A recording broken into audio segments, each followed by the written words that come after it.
My girl and I got a Roomba. Is it Oh awesome? shit, that's a big step. I know, or Yeah. Did you name practically it? related. What? Did you name it? Yeah, it's well. Are we record? It's Maria.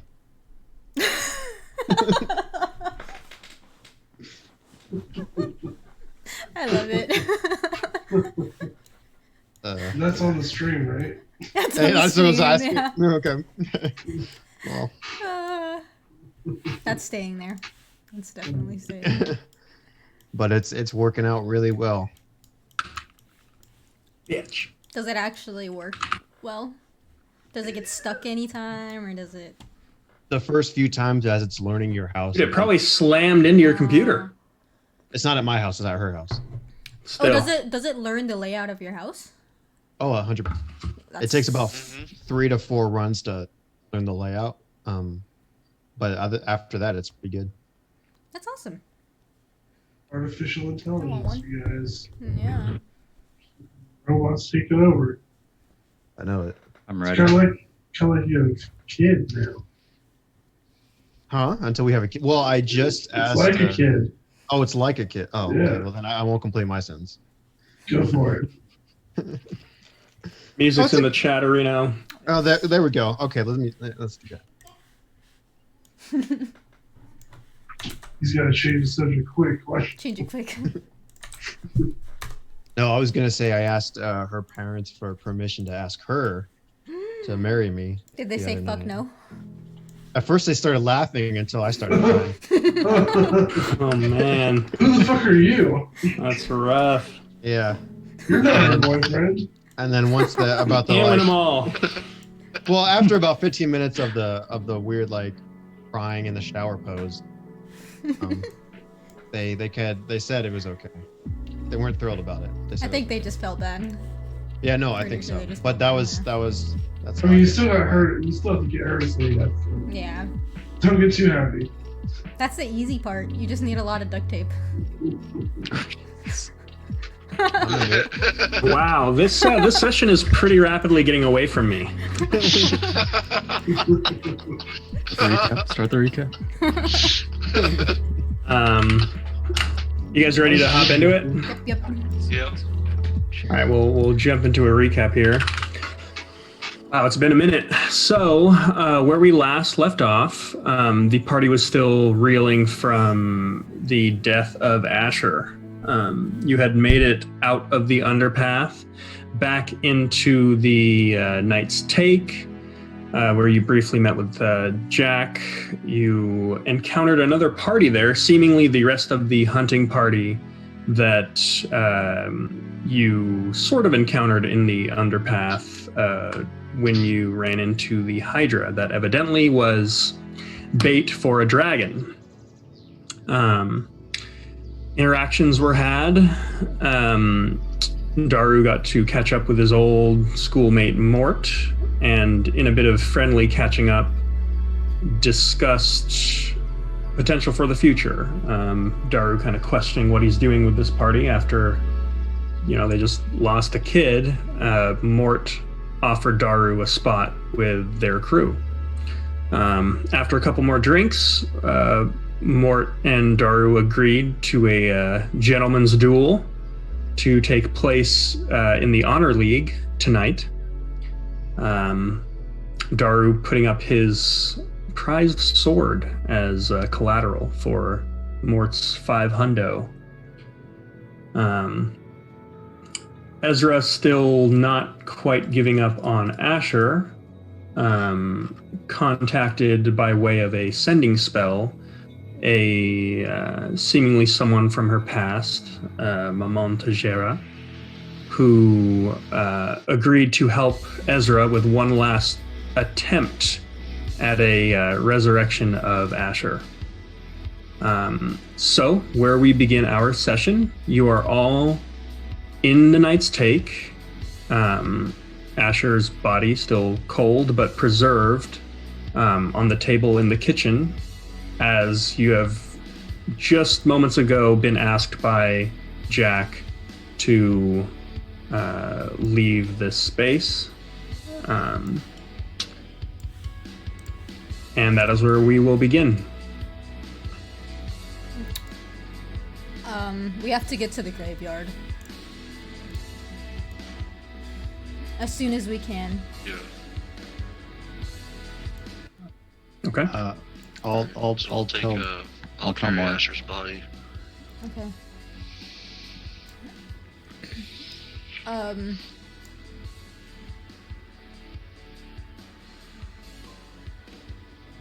Yeah, I think we can just start heading over to the graveyard, right?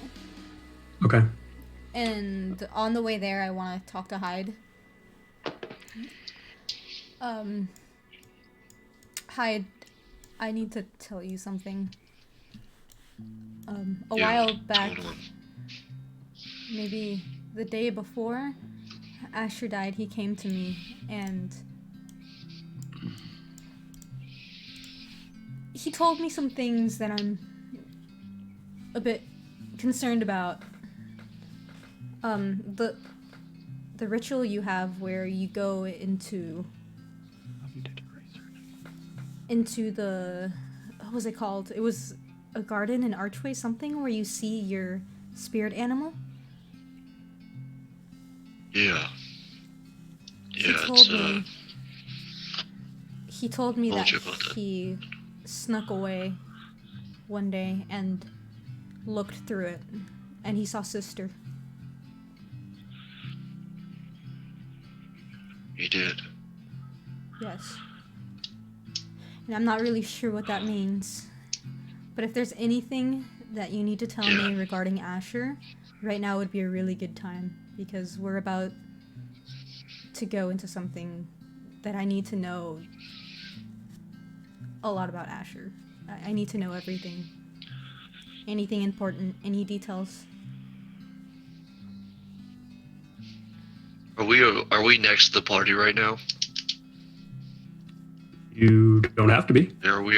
You're walking right Okay. now. You've made it out of Muggy's Tavern, and you're walking through the city. Ezra, did you want to pull Hyde away from the party? Yeah, I was gonna be a little subtle about it. Okay. Okay. Well, I mean, All right. you can only be so subtle. You guys are traveling in a group, so you all watch as Ezra kind of pulls Hyde further ahead, and you get the sense that she wants some privacy. So she pulls ahead, and actually at around this point too, in the sink. At this point, it's maybe mid-afternoon. Just at this moment, as you're having this conversation, Ezra and Hyde, you notice down the street there's a woman, seemingly elven, who's holding the hand of a small kid, maybe 11-year-old boy. And they're just about to cross the street when they see you, and they both just look at the two of you and then look back at Asher's unmoving body and the two of you, and then the woman just kind of pulls her kid a little tighter in and waits for you to cross. Okay, I'm gonna cross as fast as I can to try to get out of the way. Yeah. Yeah, same here.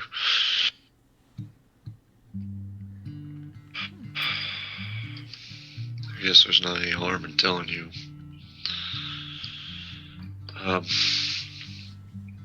Don't let Asher know this if we're able to bring him back. But, what happened was we had, originally gone somewhere to save my mother, who had been captured. And she found this child, and told me to protect him and raise him as if he was my brother. Asher actually isn't my blood. Is he even... But she what? I don't actually know a lot about it. I just know that she told me to raise him like he was my own, and that's what I've done. Where did this happen? Where did you find him? Where was that again, Alex? The prison would be in the Lost Bastion. The Lost Bash. Okay. I won't tell him, but... I don't actually know why. Yeah. But Hyde, I think this is something that you have to be honest with Asher about. he wants to find out who he is. And I know. I think I know it's it's going to come up someday. part of your responsibility as maybe not by blood, but you're his older brother. And he deserves to know the truth about himself. Yeah. I know. I just don't want to. I don't know. I don't want him to think that he's not one of us. That was my biggest thing. He's a good kid. Hyde, He's a hell of a quick learner. you don't need to be blood related to be a part of something. Be a part of a family. People will love you regardless of whether you're blood or not. And we're gonna try our best to get Asher. Appreciate Thank that. you for confiding in me. It might be important.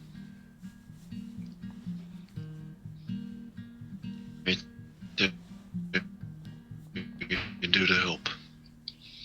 Ezra, as Hyde said that last part, you feel this kind of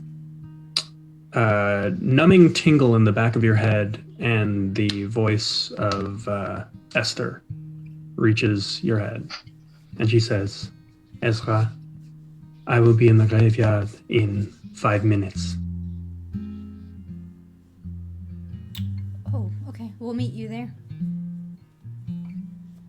Okay. She's gonna be there in 5 minutes. We have to hurry. Right, let's go. Pick up the pace.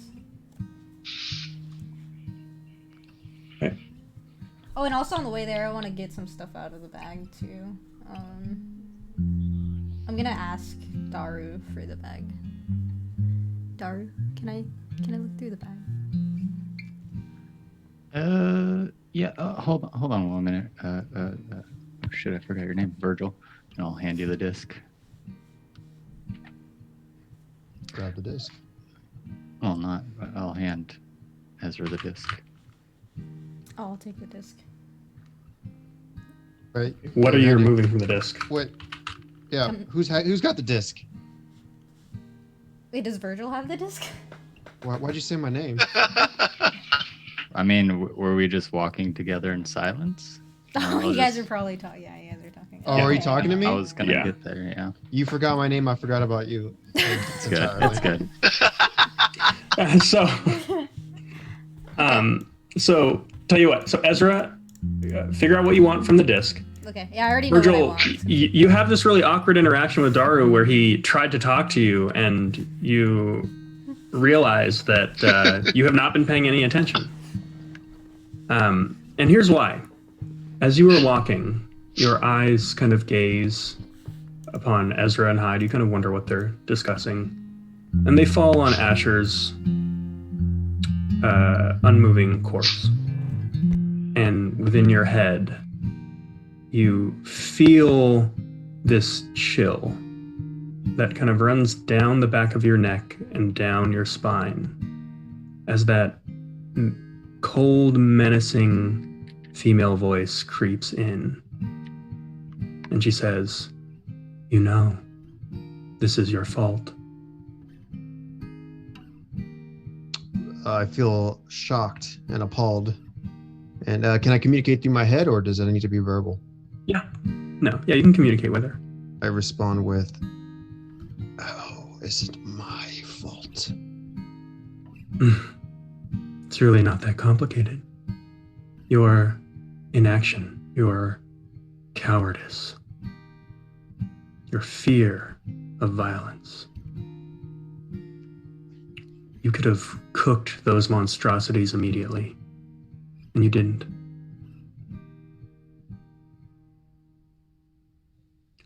You need to realize something, Virgil. I'm not your enemy. In fact, I don't care much about you one way or another. You're, how do you mortals put it? Shit on my shoe. So maybe this relationship, whatever it is, would go better if you stopped fighting me. You are blessed with awesome power. Maybe you could use it for good every once in a while. This music is prompting me to agree, but I would say, I can change it. yeah, I was like, it's like we're holding hands down the lane.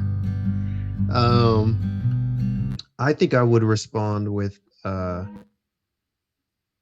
if I am shit on your shoe, then maybe it would be easier for you to just leave. I am no one's burden, and I am not unimportant. I am loved. That there's a long sigh.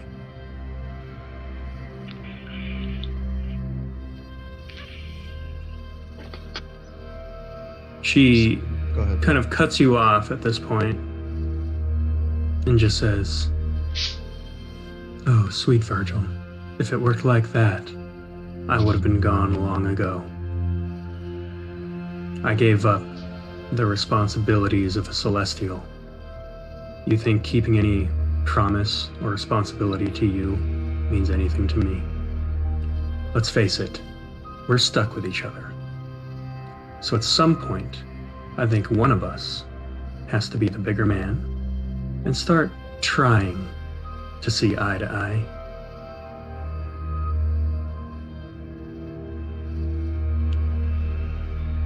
That goes both ways. Right as hell.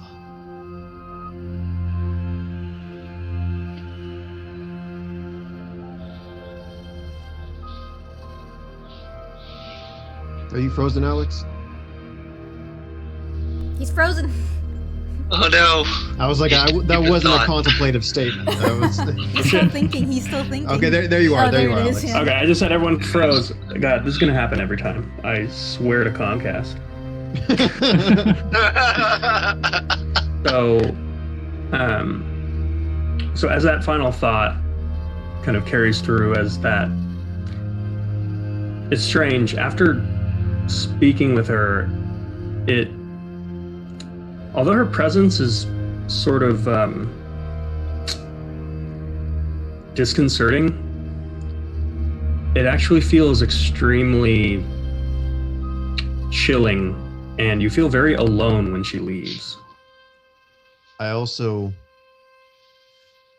do feel that, but at the same time, something prompted me. This is the first time I've actually addressed her face to face, for lack of a better phrase.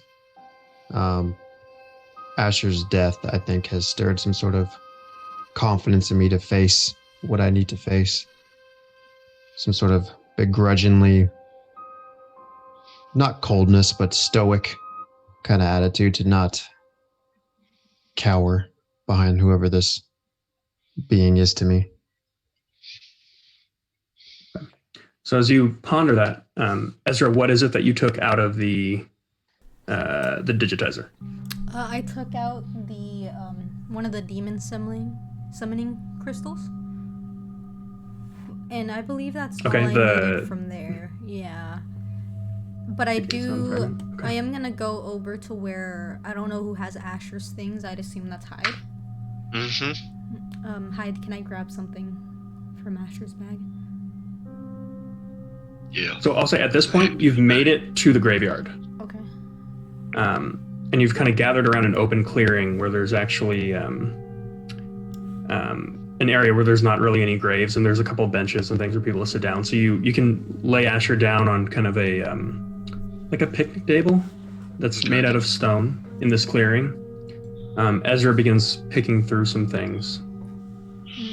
Can I go speak to Daru while she's doing this, or is this? Yeah. Okay. Yeah. I'd like to go up to Daru and ask. Daru. Yeah. I have not been present as of late. How are you? Things are weird right now. how recent is of late? Because you've been a little disjointed the whole time. Alex, what has it been, like a day since I had that bad, well, I say bad night's rest, but it was actually a good night's rest. But that day, that night, how long has it been? It would have been 2 nights ago. Okay, so I respond with 2 nights ago. 2 nights ago. Dar's a little disconnecting. He's disconnecting himself from this a little, like Trope. Are you talking about tropes here? I mean, so are you saying at this point you're kind of withdrawing a little bit from Virgil in this interaction? Yeah. And how his Okay. face looks like he's not really looking at Asher. Yeah, Virgil, you see this. I mean, you're a pretty, you deal with people in a intimate way as a healer. You get the sense that as you're trying to probe for this information, Daru's kind of shutting off a little bit. Just want to say, Daru, it wasn't your fault, nor was it mine. Thanks, Virgil. And I put a hand on his shoulder and bow a little before I leave him be. As you kind of briefly close your eyes in that moment of respect, you all hear this cracking sound as bark begins to break. And you turn over, and one of the oak trees that looks like it's near dead, the largest one next to this shack, splits open, and bark kind of curls around the edges, and you see a black coat and a hand reach out, and you watch as this large tiefling, red of skin, with a very heavy jacket that has these bones coming out in almost a reverse ribcage pattern, with almost ram-like horns, kind of barely squeezes out of the space that has been created. Briefly looks over all of you with kind of calculating yellow eyes, with a moment of acknowledgement, turns and holds out a hand, and you see a second dainty figure, also tiefling, begin to exit the tree. Ezra, the recognition hits you immediately, as this is this would be Mamon Tajira. He said with confidence. Come on. And I'm gonna you just see- head over there too. Yeah, you see before you a red-skinned tiefling with kind of white tribal markings, a large headdress with horns that kind of stick out the side and peek through the headdress itself. She greets you with a huge smile, and she goes, "Ah, Ezra," and she goes over to you, clasps your hands, and gives you a kiss on both sides of your face and one on your forehead. Come on, I've And she missed says, you. "Look," she says, "I've missed you." She says, "You look different. How so? Still beautiful, but I don't know, fierce. I like it." Well, And at this point, the other tiefling begins kind of sheepishly moving over. This is a large figure, about Virgil size. But he appears bigger just because he seems to be in these heavy leathers, and he appears to have a long blade at his side, and just looks over all you. And as they're having this interaction, looks over the rest of you and just goes, "Oh, hello. Okay. I am Bastien. It is a pleasure to meet you." I know Bastien, right? Yeah, you hear his voice and you turn over and you see him. He's like awkwardly addressing your friends as he's kind of waiting for you and Esther to have this moment. Yeah, I'm gonna just And like he's put just my sitting there with a hand big down smile. and be like, Bastien, come on. Maman. He goes, oh, okay. You remember Fira, right? At this point, Fira sees both of you, and her and the Maman kind of have this brief little nod, a little awkward, as it's her aunt. Bask says, oh yes, of course. And he says, hello, Fira, and he looks at you, Ezra, and says, Miss Emlock, it is so good to see you. No need for formalities, Bastion. Call me Ezra. Okay, and he comes in and kind of gives you a hug. Good one, too. Like, these are my and- friends. It's nice. They both look over, and Esther looks over all of you with very, very discerning eyes, like she's almost looking through each and every one of you. It's a little bit off-putting. And as she does, her gaze coldens as her eyes now kind of make their way over to Asher's unmoving form. And she just kind of briefly walks over. She moves very gracefully. It's almost a little intoxicating. And as she stands over his form, she just kind of touches his cheek and just goes, oh no. Yes, Is this someone's child? His name is Asher. Does he have any? Hyde? He's my brother. As I step closer to him, Your name is Aid? yes. Is there anything you can do to help She him? kind of. She says, possibly. Before I do, there are things you must know. The magic I wield is, it is not mine to give. I am but a mediator between the gods and Azure. And no power is free. So, to do this, a bargain must be struck. Between us or the gods? Just one of you. Just one of us. What is this bargain, Esther? She kind of shuffles a little bit uncomfortably, as almost like talking business with friends and family.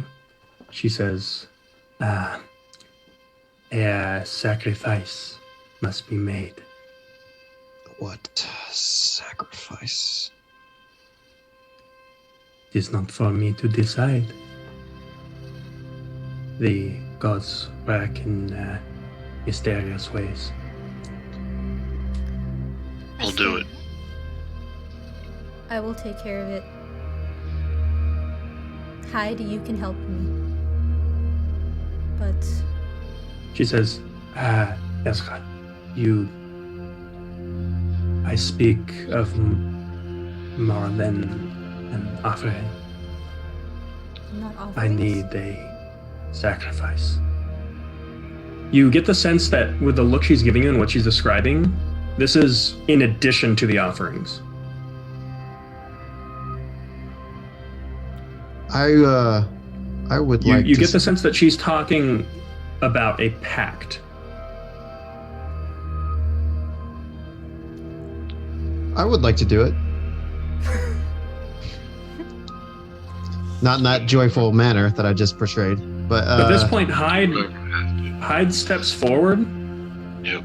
and Virgil steps forward as well. And they both kind of look at each other. And with this, her eyes narrow, and she says, "Wow, how noble." Virgil, I turned to Hyde. Oh, go ahead, Hyde. appreciate you standing up for this. But I'll take this burden on, being that he's my brother. I turn to him and I say, I know what it's like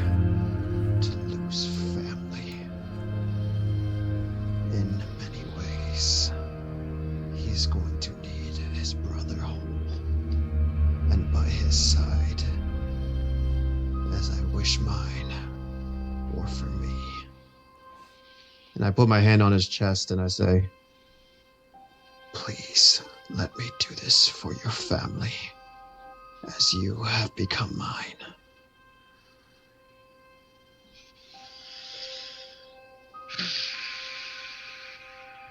Are you sure? I smile a warm smile and I bow and say, with all of my heart.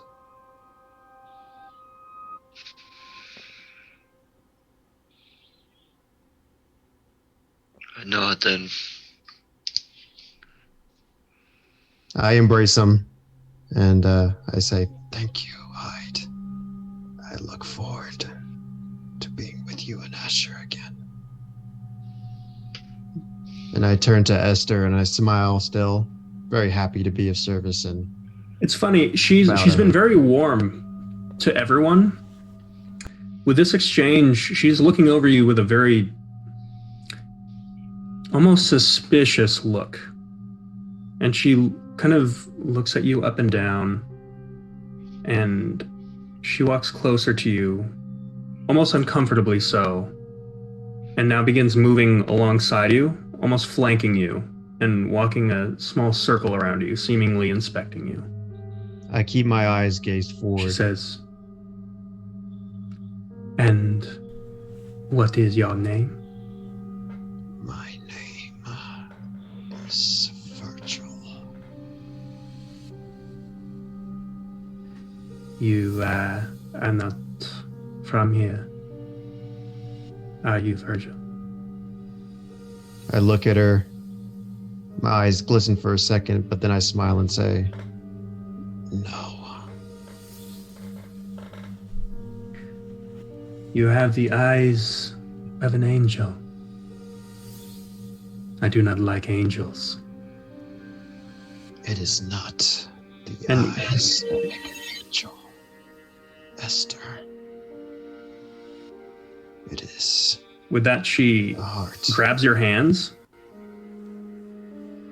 Mm-hmm. kind of nods at the wisdom of your words, and you watch as her own eyes, as you've seen before, now go from this yellow, they have this almost cat-like pupil, this slit.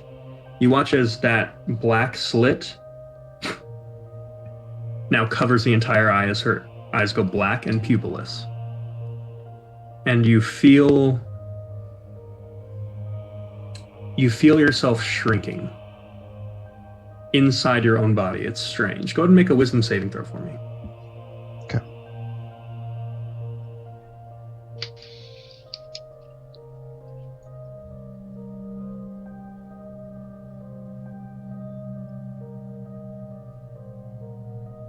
$14.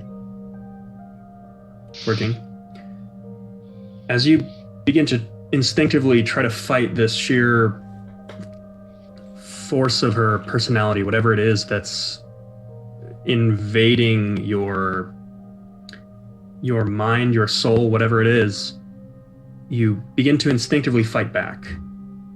And with that, it almost sounds like at this point she's 100 yards away. You hear her hiss at you. She just goes, do not fight this. And she overpowers you.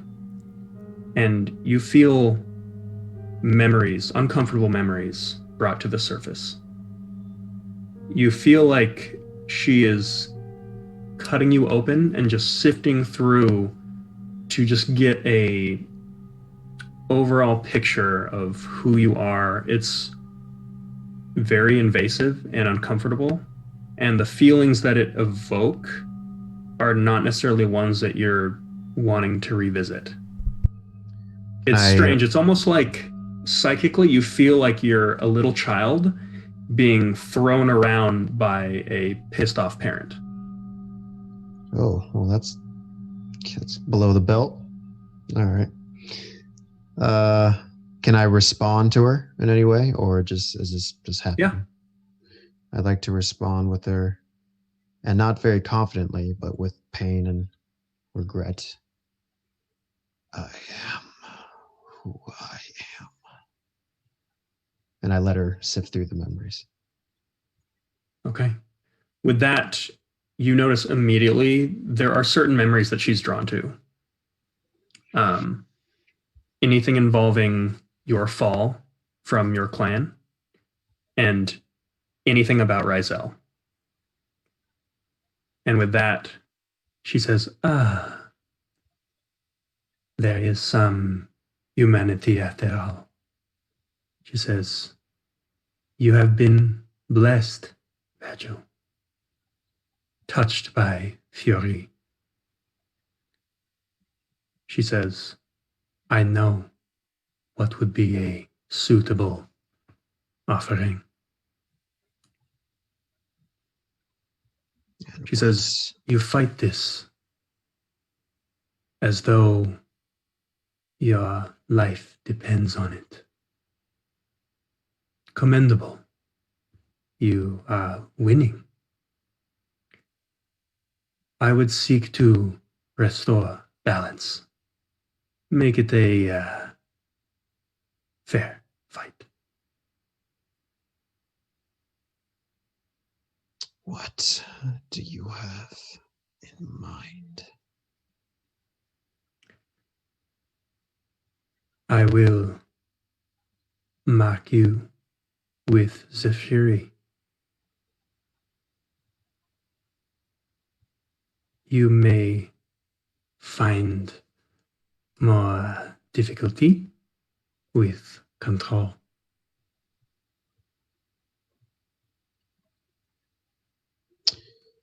Okay, and then I'll look at her one final time and say,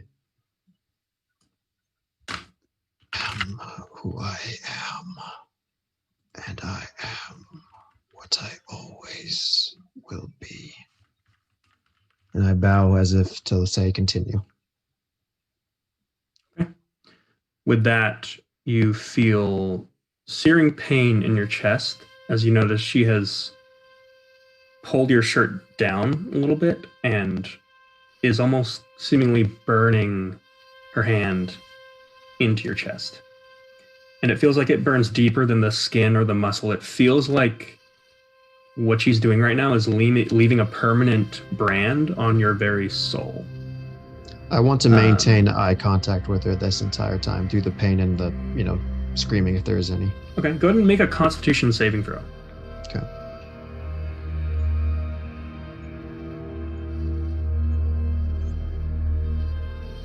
$18. 18.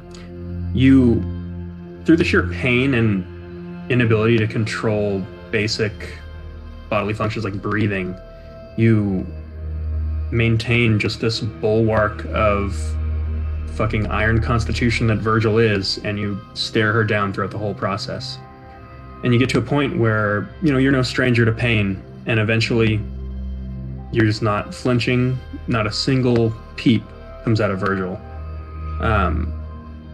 Definitely the celestial heritage coming through for Virgil here.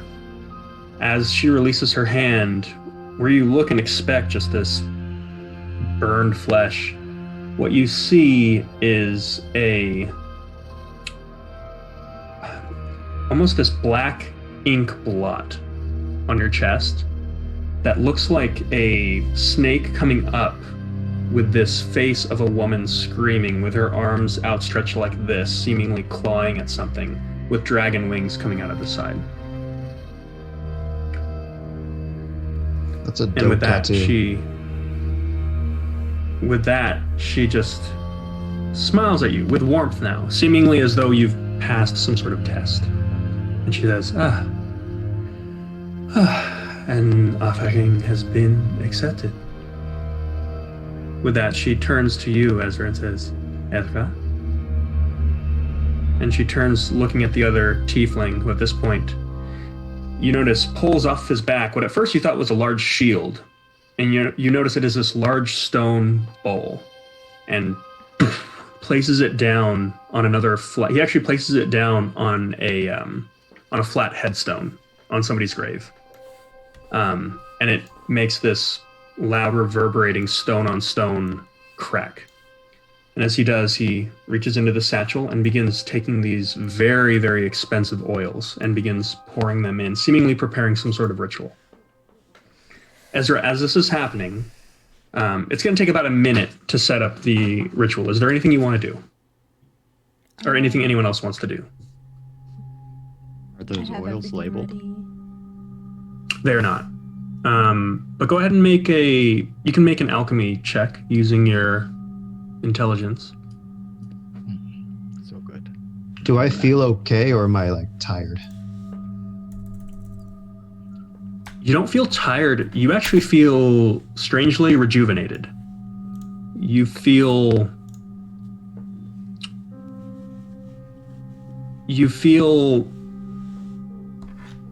how do I put this? You feel a certain vibrance for life that you had previously not had. And it almost seems that whatever substances you were using to keep yourself awake and that lack of sleep, all of that seems to have been cleansed from your system. And you feel sharp. At the same time, you feel... No, what's up? Oh, I was gonna ask, is everything like crisp, like sounds and smells and like... Yeah.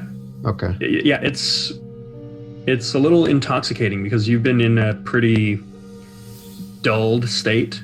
With this, though, there's this faint sense of doom in the pit of your stomach as you feel that the barrier between you and Rizel has been torn down. And you feel exposed. You feel naked in the dark with an entity much more powerful than you circling, and you have no idea where she is. And you feel that at any moment she could take control. What were you saying, Hyde? I'm gonna go over and put my hand on his shoulder. I'm gonna go over and put my hand on your shoulder. Okay. Thank you. I look at you with sharp eyes now and say, "Of course." And I smile. I put my arm out, brother. I smile wide. As if do the warriors shake. Yeah. And I look at you and smile and say, "Brother." Oh, I love And with you that, guys. you watch they kind of clasp And we make out a little. forearms, the two large figures. They don't make pants sturdy enough to hide these boners.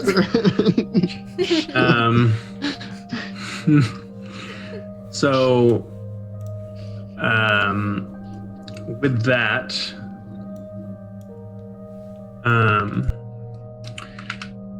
that, Bastien looks at you, Ezra, and just says, Miss Hemlock, the ritual is ready. Okay, Gives you a nod and just says, okay. Okay. I think we can get started. Maman? She looks at you and gives a nod. She seems a little tired at this point, as though whatever happened with Virgil has taken something out of her. She kind of shakes off that sense of disorientation and walks over to the bowl and kind of kneels down towards it, leaving a lot of room for you, and just under her breath begins muttering these incantations in a language that you do not understand. Do any of us? And Ezra, you know what this language is. You do not know how to speak it. Is it goblin? It is not goblin. It is not deep speech. It is actually an archaic language that is not really spoken by anyone. Ezra is the only one that, for the hell of it, it's a language called Razin. It is it's a bastardization between elements of common, elements of primordial, and druidic. I know 2/3 of it. So Anyway. you can sort of, yeah. So Virgil, you would actually pick that up. It's Oh, cool. It's a kind of a some pagan bastardization of these languages. Okay. And okay, with that, the ritual is set. And Ezra, you are free to try whatever it is you're going to try. All right, I'm gonna gather everyone around. Okay. Okay. And I'm gonna look down at the cauldron. Today the will of the gods will decide the fate of Asher. I will not beg, for the traveler would look down upon us. I will not fight, for change is what strengthens us. And I will not pray, for I have something more to offer than just words. Virgil, please join me, and I'm gonna put my hand out. And as you say that, the mom addresses you, and she says, Ezra, which of the 6 are you attempting to bargain with? All of them, Maman.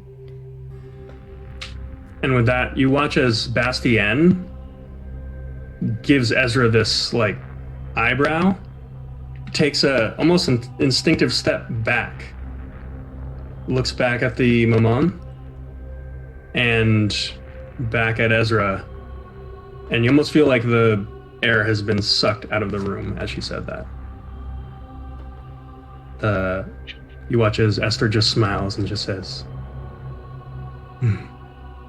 that's my cow.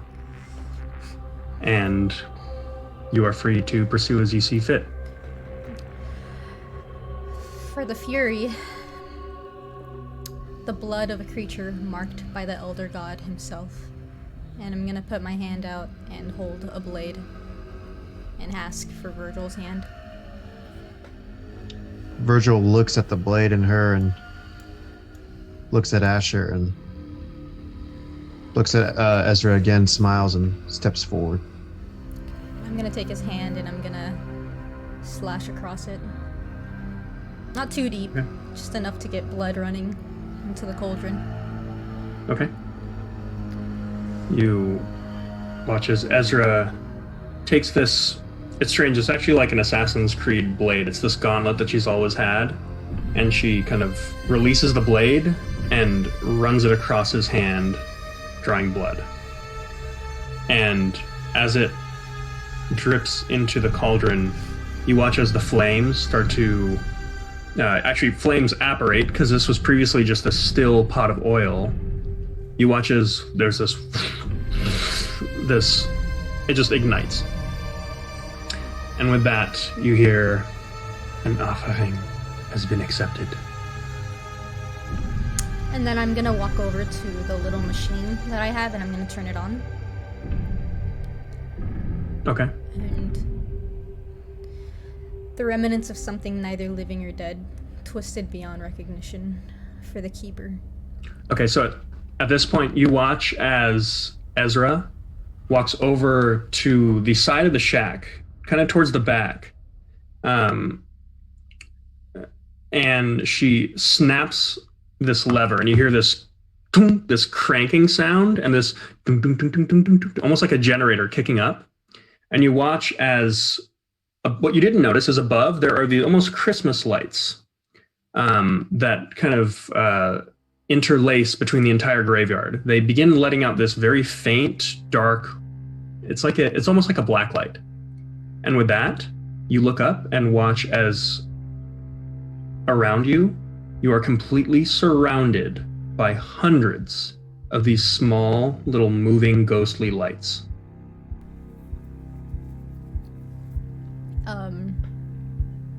And I'm gonna shoot at one of them. Okay, with what? I can use Toll the Dead. Okay. So, what's your spell save? 17? Okay.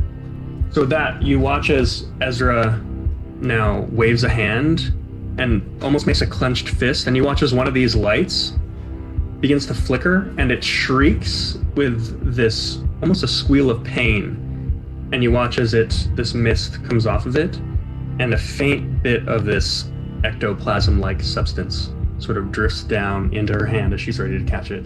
Daru, at this point, you immediately, with your training, you are surrounded by hundreds and hundreds of will-o-wisps. That have been here the whole time. And you kind of start to think this could potentially be a dangerous situation. Been thinking that for a bit. So Ezra, you now have this wispy ectoplasm in your hand. And I'm gonna go over and drop it in the cauldron. Okay. So with that, she drops it in the cauldron. And remind me, this was an offering to who now? The keeper. That's right. So with that, you watch as those flames that have been sort of raging out of the cauldron almost completely go out into this low flicker. And the flames are now blue and white. And with that, you hear Esther say, "An offering has been accepted." For the shadow, the arrow that kills all light, wielded by one who is shadow touched. And then I'm gonna take out the blackout arrow that I had given to Asher, and I'm gonna drop it in. Okay. As you drop the entire arrow into the cauldron, it kind of hits, and you watch as it awkward. It's not a very deep cauldron, so you watch as it kind of hits. You hear it hit the stone, and it's awkwardly hanging out the side like a pair of chopsticks in a very shallow bowl. And somehow, you watch as this carbon fiber arrow begins to sublimate and just turn into a gas. And with that, you hear distant rolling thunder, and it gets about 6 hours darker. And as some of you look up, you realize a cloud has just begun to obscure what daylight sun there is. And you start to hear distant sounds of rain. And with that, the flame has died out and is now just turned into this thick black smoke that is now beginning to obscure vision. An offering has been accepted. For the mockery, and I'm gonna put my hand out to Virgil, motioning him to put his hand over mine. Hand over you? Your hand over mine, yes. Oh, She's trying to grab your hand. the one that you just cut? Yes. Okay. Sure. And I'm gonna hold it, and I'm gonna bring my other hand over to his wrist. The blood of an unwilling creature smeared upon a hidden blade, and I'm gonna release the blade. Okay. So Virgil, this is not a... She's not cutting your hand to draw blood. This is basically an attack. So, Ezra, go ahead and roll an attack at advantage. Okay.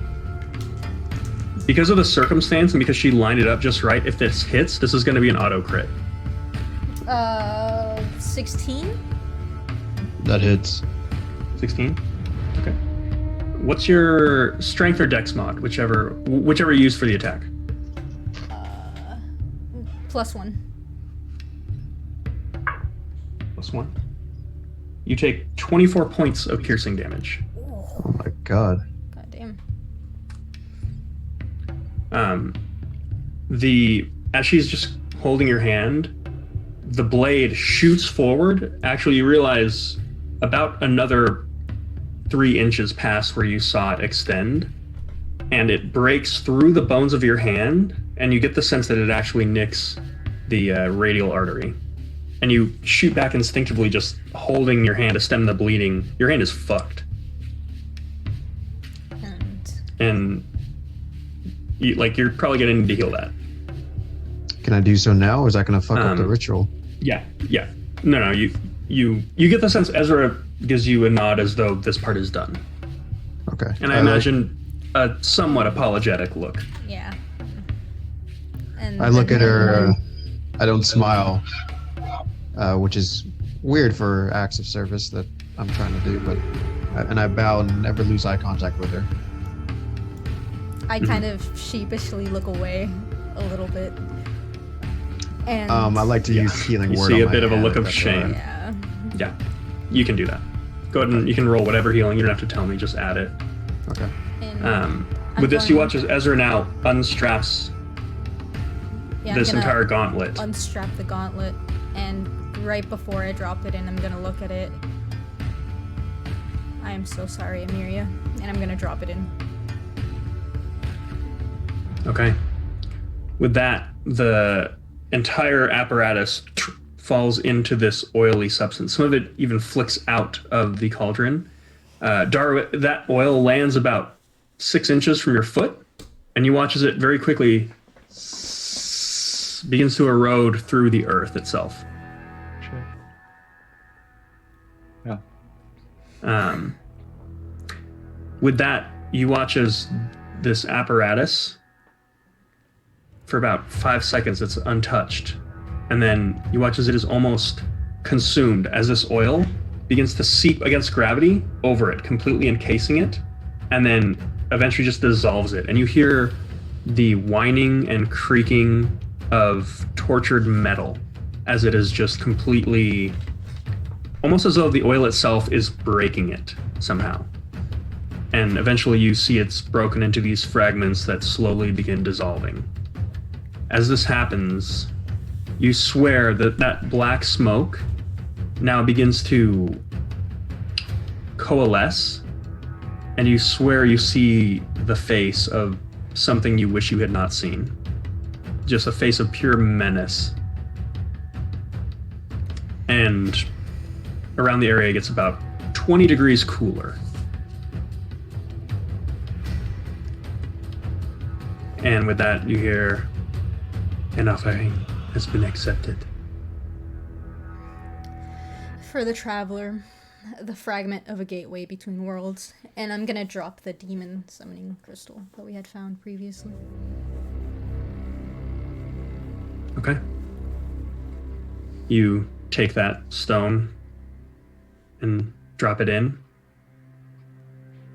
And you watch as the stone itself just kind of whoop, falls to the bottom and then begins to float. The smoke kind of dissipates seemingly naturally after a while. After about 5 seconds, the stone is untouched. You almost get the sense that maybe this didn't work. But then you see a second stone float to the top, seemingly an identical copy. A third, fourth, fifth, 10th. And you watch as there is now almost like a crushed ice, multiple copies of these stones just kind of quietly rattling against each other.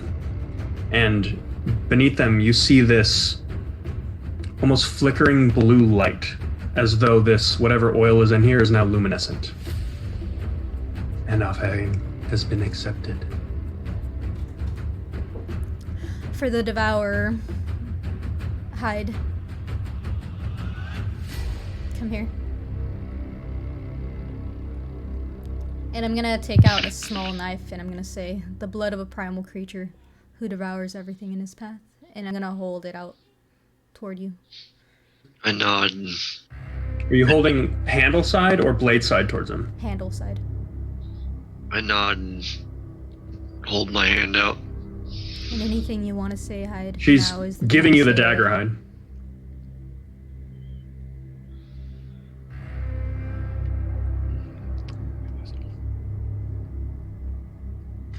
Yeah, I don't know what to say. Okay.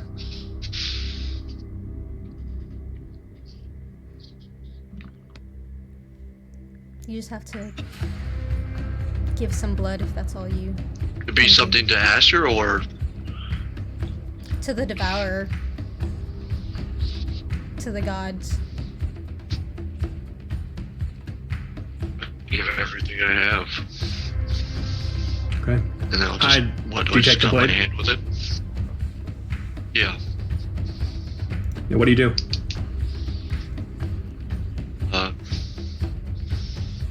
Just cut my hand open with it, I guess. Okay. I don't know how this shit works. Okay. As you're kind of looking for instruction, not really getting any, you kind of slowly put your hand out above the cauldron, and you kind of slowly put the blade out. Like, is somebody gonna stop me? Somebody please stop me. And no one is, so fuck it, you're going for it. As soon as the blade breaks skin, you don't feel pain. You just hear the roar of whatever the fuck it is that you saw in the grove. And you see its silhouette towering over the ancient tree, something you didn't think was possible.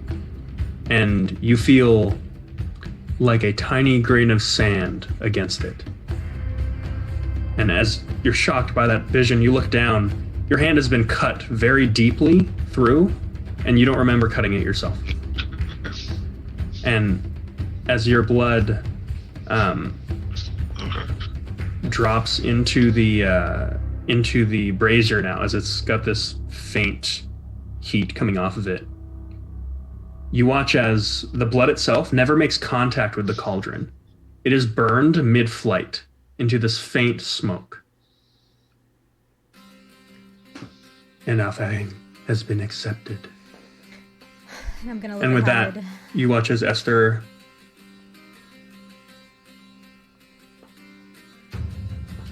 Esther, what? Oh, go ahead. Okay, I'm gonna look at Hyde and I'm gonna say. Oh, she Can you? There must be some lag or something. I'm gonna look Maybe. at Hyde Go and I'm ahead. gonna say, I'm not as gonna the talk till you gods do. are, so is the world. May the elder ones be with us. I'm just gonna bow and look over at Esther.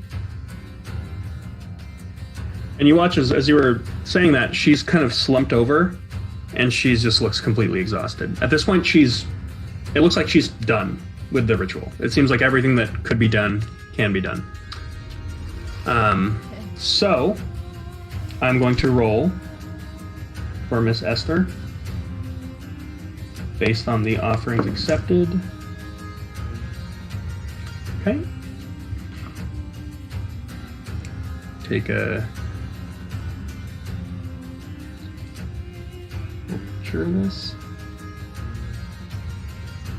Damn it.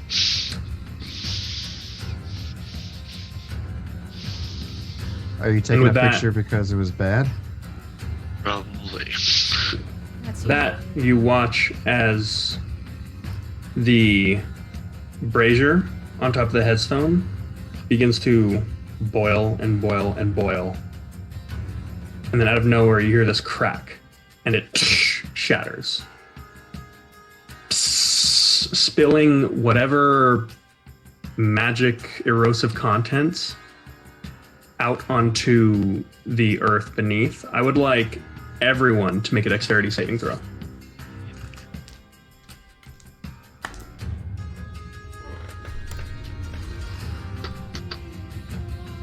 About 13.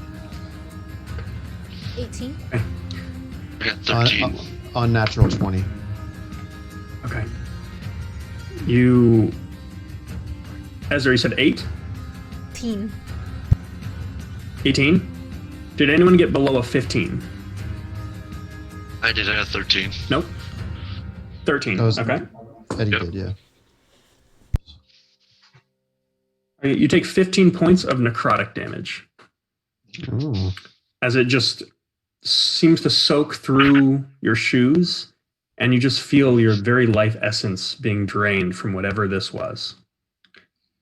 And with that, there's just this cloud, this steam that's sort of risen from where you were doing this ritual. And you can't really make out much of anything that's in there. You don't know if it was a success or not. You kind of turn over and you look. Asher's body is still there, cold on the table. Go over to him. You go to Asher's body. Yeah. Okay. Put a hand on him. Look up at Ezra. Did it work?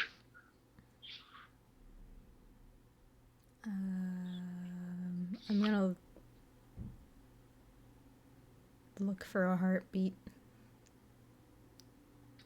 On Asher, Yeah. make a medicine check.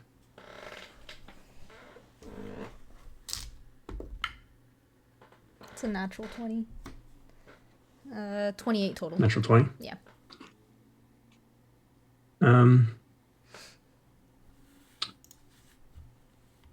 You did absolutely everything you could. All of the offerings were accepted, sacrifices were made. As Esther has told you before, you cannot force the hand of the elder gods. As you feel for a pulse, you listen for a heartbeat. As difficult as it is to say, Asher is dead, and that realization starts to kind of weigh on you.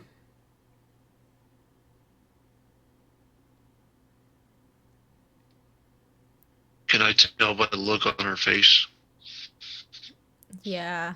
Hi. Yeah, There's some things that we just can't change. I'm sorry. Drop to my knees. with that, Hyde, right as you drop, you hear a voice. Ezra. Esther? That bargain has been taken. By who? The traveler. And with that, as the smoke clears, you see a small form that is now kind of curled up in the fetal position where the brazier once was. Humanoid. It's soaking wet. I'm gonna point at him for Hyde. And I'm gonna walk over. Okay. So Hyde Ezra points out towards you, towards the center where this ritual had taken place. You see a small humanoid form, actually a little bigger than Asher was, kind of curled up, and you see the side of ribs rising and falling, breathing. It's soaking wet, but what you see is soaked and matted fur. Completely white, with spots, and a long tail that wraps around. And as the form kind of shifts, it kind of gets up, and you watch as Bastien comes over with a blanket and wraps it around this figure. And Hyde, you are now staring at what looks like a humanoid snow leopard looking right at you. Shit. Asher, if you would like to begin to speak, you can. What? And we have a What? crazy rough draft of... What are we doing out here? Oh, shit. So With tears in my eyes, I get up and just go over and hug him, recognizing his voice. Hey, I love you too, bro. Asher, I you believe you're alive. look What? beyond Hyde as he's crushing you with his strength. And you see a doppelganger of yourself, pale, dead, on a table. The fuck? As he's holding you, you look down, and your heart sinks for a bit, and you get almost this fight or flight. You look at your hands. You are covered in fur, as you now sort of begin to perceive your new tabaxi body. What the fuck did you guys do to me? that's crazy. Oh, Asher, you look different. Why don't I have any clothes on?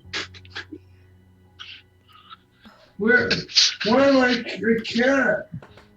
You are much more cuddly, Asher. Is that me This is some black magic. on the table? With that, Asher, you watch as this tiefling woman that you've never seen before kneels down and tries to get down to your level and really tries to look at you with honesty and earnesty.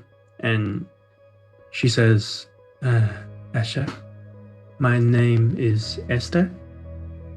Hello, man. Your friends went a long way to bring you back from the world of the dead. Wait, I died? She just gives you a knowing look. And as this happens, you sort of begin to remember what has taken place. And you also feel that there's more that happened in between then and now that you don't remember. I feel like I'm missing something. She says, this is totally normal. What? Why? It will come. How did I become a cat? Is he straight up naked? I would Yeah, I mean, he's covered in Towel. fur. He's covered in fur. Can I? And can then I he's got take- a blanket over him. Oh, okay. Gotcha. Never mind.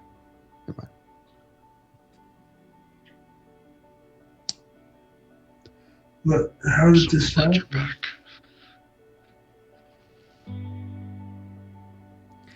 No more walking away by yourself. You might be a good shot, but not You're up not close. very strong. But we are stronger together, Asher. I'm really confused. What is Asher. this stuff? You're alive. That's all that matters right now. I go over and give Ezra a hug Yes. too. Go. Yeah, Asher, at this point, the weight of everything that has happened, I'd say, is starting to really hit you as everyone's shocked faces and everyone's reaction to this. Certainly a lot to take in, but pretty big holy shit moment. Thank you enough for this, Ezra. I'll do anything to help you guys.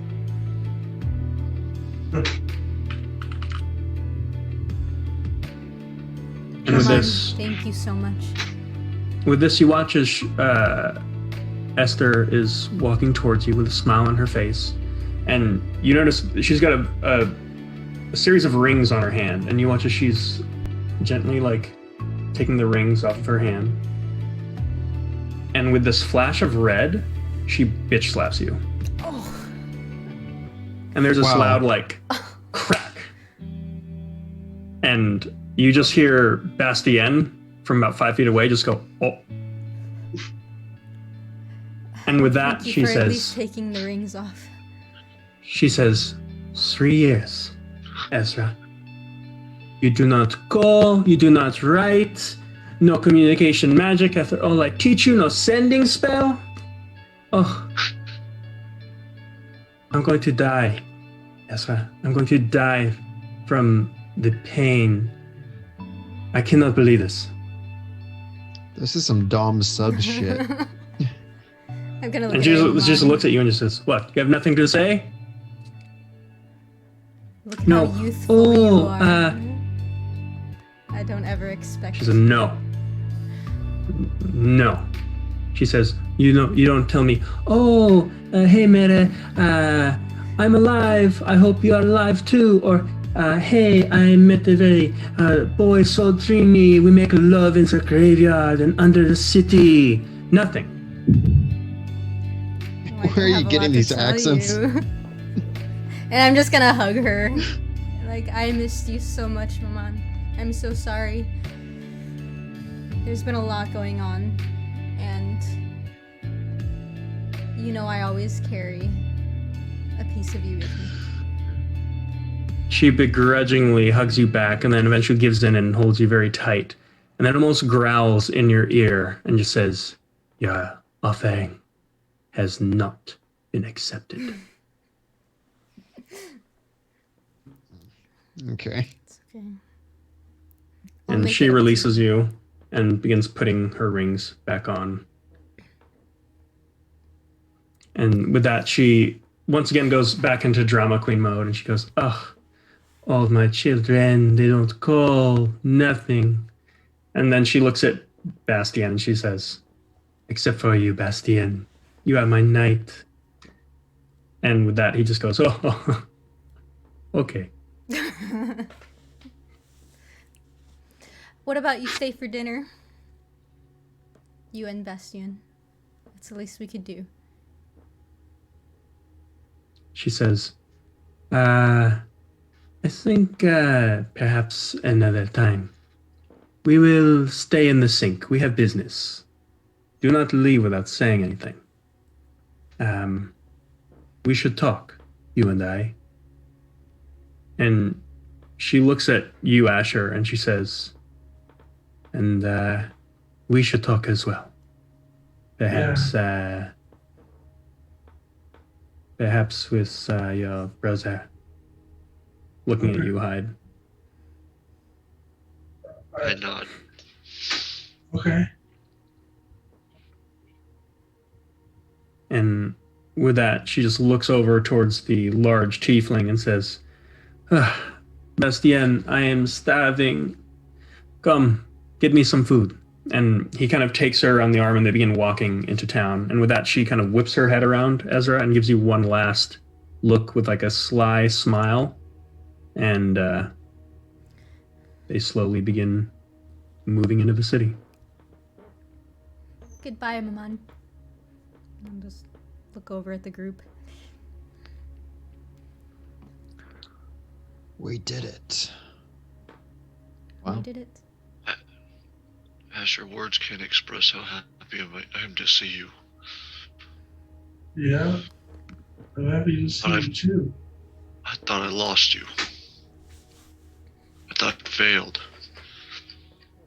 What our mother set me out to do. Yeah. Well, I'm back. Asher, how do you feel? Mm. Are you warm? As she asks you that, it's strange. Obviously, a lot is happening, but you feel this overwhelming sense of relief. Not in a way that gives you any comfort, more so in a way that makes you wonder where it is that you were and why you're so relieved to be out. And I don't know where I was. I feel relieved that I'm with you guys. Something happened. I don't know. Or I don't remember, at least. But, I'm kind of like glancing over at Hyde. Well, I think we should just take a rest for now. A lot has happened. Also, is Asher's body still on the bench? Yep. Also, we should probably maybe bury Asher. I can I'll go look at for a Asher. cat. I hand you your bow and your quiver of arrows. Thought you might want these back. I love it. I think I might need some new clothes, though. I look a little small. I mean, Yeah, we can get those. the one on the table is a little small.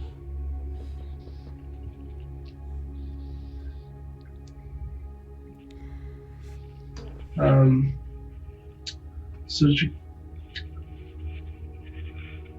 what have you guys been up to? How long have I been gone? Trying to Been bring a you few back. days. Yeah. What? Yeah, I mean, it's been a couple of days, right? Yeah. Yeah. I've been trying to get you back. That cave almost got the best of all of us. I remember the cave now. Those rock monsters. Yeah. We shouldn't separate from now on. Bad idea. Sorry we didn't stop you, Asher. No, that was my idea.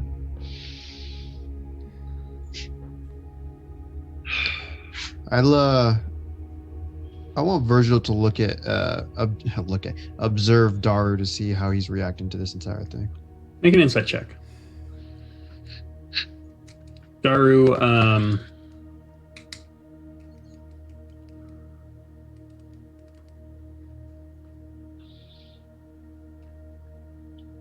I start like licking myself. or go ahead and just make a general make a general charisma check. Yeah. Actually, make a perception check first. Who are you speaking to? Daru. Okay. Mine was 10 insight. 5 perception. Okay. Now go ahead and make a general charisma check at disadvantage. That's a natural 20. 18. Okay. At this point, you look at Daru, and he appears to have kind of a poker face. And it's funny. It's like, man, I kind of picked the wrong moment to look, because you just see a look of not disgust, but a little disturbance as he's watching Asher begin to preen himself. And you're like, fuck, I'm not getting the information I need. So, not able to get much. Okay. So what should we do, guys? So we head back and celebrate. Yeah, I agree with Mamo.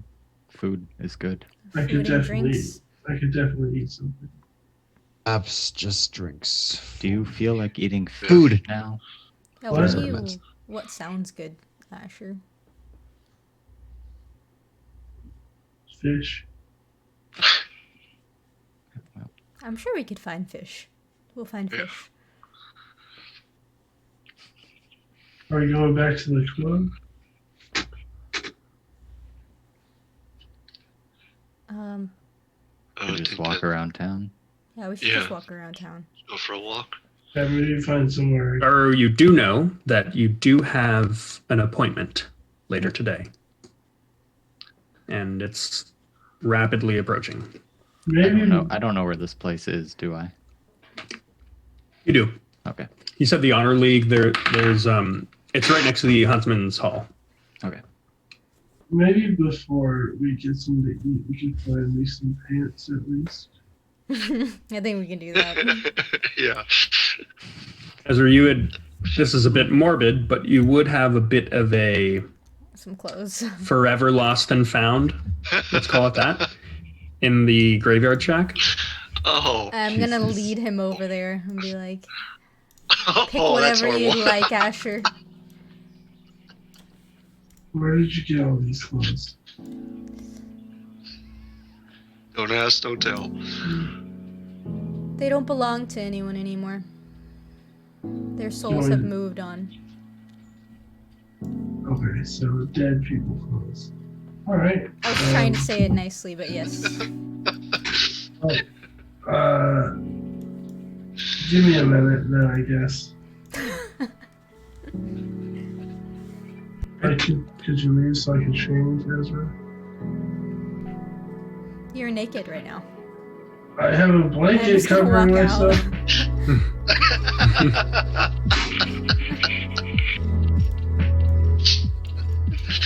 So Asher, you kind of Some sort through and privacy. pick out whatever's comfortable. Okay, I do that. Okay. Go with those monk pants. They're so All right. comfortable.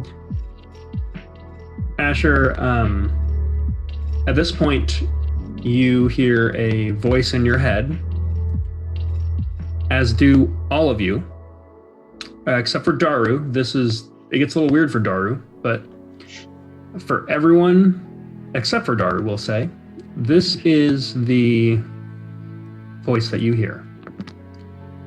Huntsman's Lodge calling all available hunters. With the new season, new contracts are available to be doled out in a first-come, first-served basis. Please do not respond to this message. Hello? Daru. Hello? Who is this? No response. Being someone that understands how sending spells work, you get the sense that if you had an enchantment that allows you to send a mass email and everyone starts responding to you at the same time, it gets really fucking frustrating. Which is funny because Daru, as that message started to play and the words are coming through, you hear a secondary voice hit your head at the exact same time. And there's a cacophony of voices. Because as that message is playing, you get something like, "Hey, Mort here. I understand that. So I got your battle, and yeah, just let me know, buddy. Okay? If your crew, that's gonna be a problem.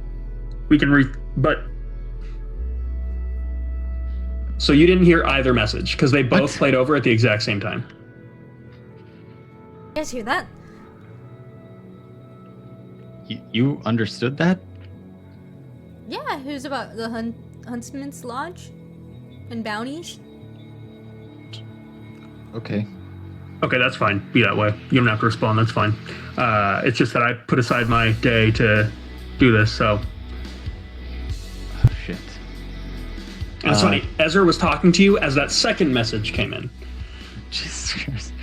So go ahead and give me a perception check to see if you got that one. Cocked. 10. 10. You don't know exactly what he was saying, but you get the gist that it was that you didn't respond to the first message. Everybody, I sort of told Mort that, we'd settle an old deal with a one-on-one tonight. You guys up for dinner and a show? Yes. Hell yeah. Yes, Yeah. I'm down. I am down. Cool. Are you guys below helping me win? I'll help you. I Sure. too will aid you, Daru. Do you need me to curse someone? Give them nightmares? I mean, that's fear, actually. Fear can give That them seems a bit nightmares. much. No? I mean, I don't think we should be cheating, guys. And he's fucking back. Yeah, I'm just gonna look at Asher with a blank face. I mean, I guess money's on it, so you're right. Well, you're right. We'll just do it fair.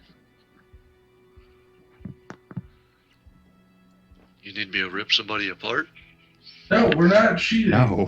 Oh. Well, you asked for my help. That's I mean, kinda what I do. you could probably rip somebody else apart, but not Mort. I can try to fortify you, Daru. Nah, it's fine. I'll do it fair. I bow. Surprised at how easily you all are just going to start cheating. We not just No, we cheat do need money, though. death, Asher. Mhm. Excuse me? I owe Are we- all of you. Are we I didn't walking do and anything. talking through town? I think we're walking and talking. Okay. You want to Yeah. head to, where are you headed? Where there's people. We're kind of broke, guys. Yeah. You're just looking for a crowd? Yeah, kind of. I mean, I imagine Okay. where the people are, the restaurants would be.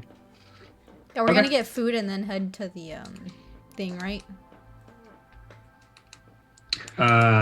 Yeah, I mean, there's not many food places. A lot of them are very sketchy. You do know one place, you know, the Lemon Kitchen. Yeah, let's go to the Lemon Kitchen. Okay. Is that where you guys are headed? Yeah. Yeah. Okay, sure. So you kind of walk towards the town square, and as you kind of get towards the center of town, you do see the kind of gazebo, like half storage facility, half food truck situation that is the Lemon Kitchen, with the proprietor Lena, the jet black tabaxi, that is standing at the counter, just seemingly relaxing in the sunlight as you all approach. Oh, it's daytime? It's about 5 p.m. The sun's going down, but the Okay. last streaks of it are still making their way through. So with how dark everything just got, I was wondering. I was like, oh, what time of day is it? It got dark because Alright. as Yeah, 'cause seeming all the part of the magic. ritual, Yeah. clouds began to, I would like some meat pockets, please. I'm sorry, not familiar with that term. Oh, I thought that's what we got. You last wanna look time. at I'm the gonna look at menu? Fira. Fira almost looks at the menu, looks back at you, and just kind of sighs and puts her head down. And as your eyes glance over towards the menu, there are in fact no meat pockets. There are meat wallets. Meat wallet. That's what I meant. Ah, see that now I understand. See, it's a very small menu, so when people start to order off the menu, I sort of immediately tune out. How many meat wallets would you like? Would you guys like some meat wallets or anything else? I'd like to look at the menu. At least Do you two look at the wallets menu? for us. What's on the menu? It looks. This is kind of a situation where there's daily specials. It seems. There is bowl of mystery meat. There is, for desserts, there's essentially a Frosty, and then there's the Snowpiercer, which you've had. Then there are meat wallets, and then there is something that just says fish, and it's a blackboard, and it's clearly been kind of hastily drawn in over something that was hastily erased. I would look at the tobacco and I'd ask her, what would you get?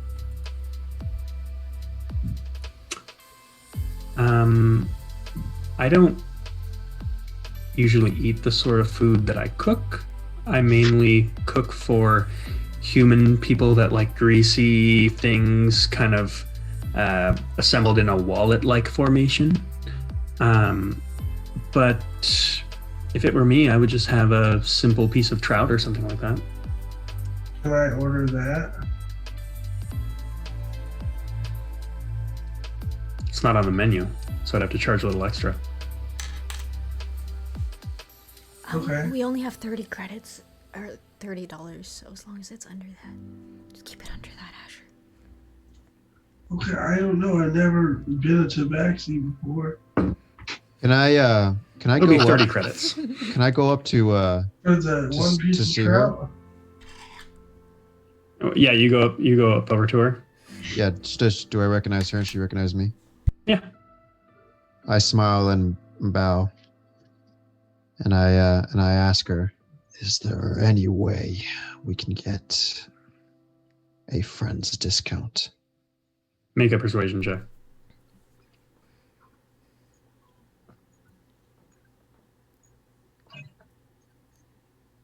$15. 15.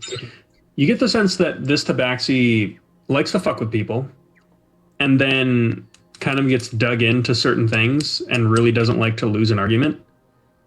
So it's kind of like it'll start out as a joke, and then the more you talk about it, she kind of gets dug in, and then she'll actually try to charge you $30 for a piece of fish. And you watch as she looks at you, Virgil, looks at Asher, and just kind of, ugh. She kind of walks back and comes back with this little basket, very nice, of fish And in the middle, there's just this little bowl of what is basically a heavy whipping cream, and just hands it to you, Asher. All right. And then looks at you, Virgil, and just says, "That's for healing all those people I burned with the thing." I smile at her and bow. And When I say, tried to make that, Go ahead, Alex. well, as she finishes, she says, "When I tried to make that chocolate chip cookie elemental, Whoa. appreciate it." Did you get it? Did you make one? She says, "Experiments are," and at that point, you hear this loud thud from seemingly a basement, and she just freezes. "1 second, I think that'll be your meat wallets." And she goes down, and you hear horrible sounds. You hear pots clattering, what sounds like a flamethrower, and then something dying in horrific pain. And she kind of comes back up and says, fresh out of the oven, and plops down a plate of about 3 meat wallets. And she says, "That'll be $3, please." Ezra, you notice she's covered in this, like, what looks like this dark material now. You can see it on her fur. She's kind of glistening with something. Did you just kill the chocolate chip elemental? She looks at you and says, "No, I gave up on that, as creating golems out of food is apparently dangerous." And she gives you this look of like, "We're out in public, don't fucking push it." I bow to her and say, She wants to throw down. I'll throw down. You- I step in front of Asher and just bow and politely say, "Thank you, my friend." Says, I'm gonna find somewhere to sit and eat like food. Okay. You pay her the $3 for the meat wallets? Yeah. Do you have I'd say- a lemon by chance? Very funny. You're the first person to ask if I've got a lemon. You know what's funny? I don't have any lemons. It's called the Lemon Kitchen because it's named after a friend of mine whose name happens to be Lemon Kitchen. Their legal name is Lemon Kitchen? I don't know if it's legal, but that's what everyone calls them. And I know their last name is Kitchen. I don't know if their first name's Lemon. Were you like It's not- together with them? No. It was just like It's just a name. It's just a name. Thank you for the meat pockets. I'm gonna grab it. Back up. She gives you this look of, as you say that, like, are you purposely fucking with me? Because you I'm know that's not trying. what they're called.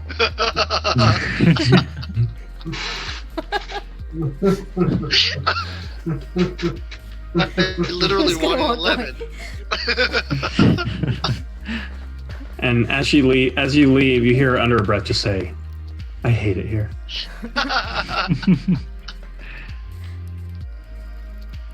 Of the service industry. Okay. So you guys now have food. Where is it you are headed? To the arena, Well- right? Do we have anything else to do? The show, yeah. Yeah, I don't know the exact time. It was a lot of words. Might as well go there, I guess. See what's around the area. There's the Huntsman's Lodge if you guys want to. Oh, we can check out the bounties. Yeah. Brownies. The bunnies. Um, The bounties. I'm not, Daru's not going to eat the food. I'm going to use my metabolic control to sustain myself instead. Okay. So you can make the changes you need. And as you guys begin walking north towards Hunter's Hill, you do see there's a bit of a crowd. There's a couple other people you see that are heading the same way. Some of them you notice are hunters that seem to have received the same message you did and are heading to the lodge. You get a sense that a couple others might be contenders seeking to participate in the Honor League. And as you walk towards the Honor League, it does not look like a very very nice building from the outside. And at this point, you notice the Hunter's Hill is a bit of a den of activity today. In addition to the denizens heading towards the Huntsman's Lodge and the Honor League, you hear what sounds like engines revving, and you look over and there's what seems to be a racetrack that has seemingly been completed, and there's a vehicle just seemingly running the track. It would be cool to do that, guys. As I pointed out, I'm gonna point at it. You know how to drive? I can make a really fast car. Okay. Think that You know how to qualifies. drive? Daru knows how to drive. Sure. We're not paying. I mean, the car's not real, so sure, I can crash it.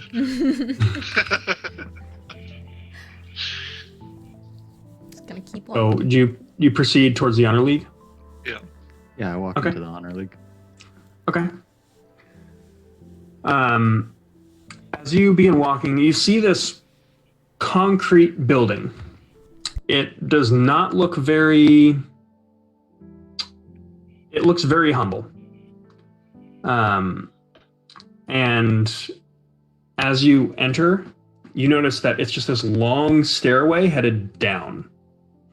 And as you guys begin going, you begin to hear music as... God, I can't control my stuff. I have to... Jackie, I'm sending you a message. Yeah. God. Fuck.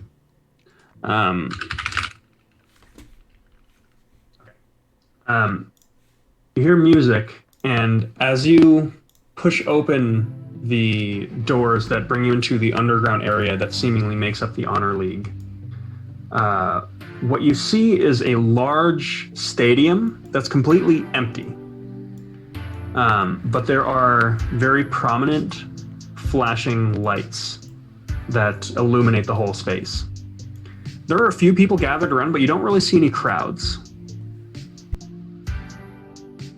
Is this it? Well, With the crowd they've drawn here. looks like a dance party. And with that, you watch as Daru, you notice a couple individuals. You see the same group that you saw in the Night's Take, seemingly gathered around each other, just kind of speaking in kind of quiet voices, and a frazzled head of blonde hair peeks out of that little clique, looks over to you, and gives a wave, and he begins sauntering over. He goes, hey, my man D-Money. You've never called so- me that. Where did that come from?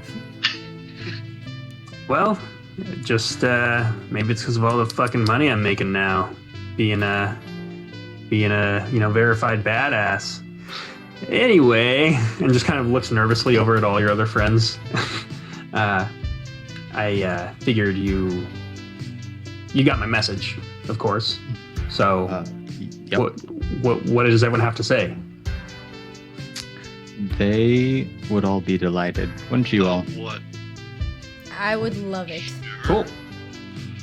What? All right. I'll talk to Lily, let him know, and Otto, he's cool.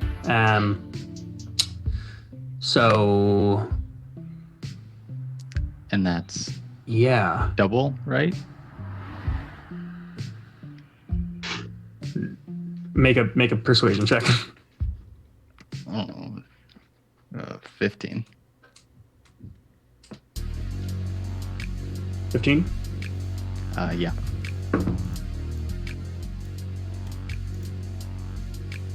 We You found guys- something. We found something. wanna in double- This, we found something in this cave.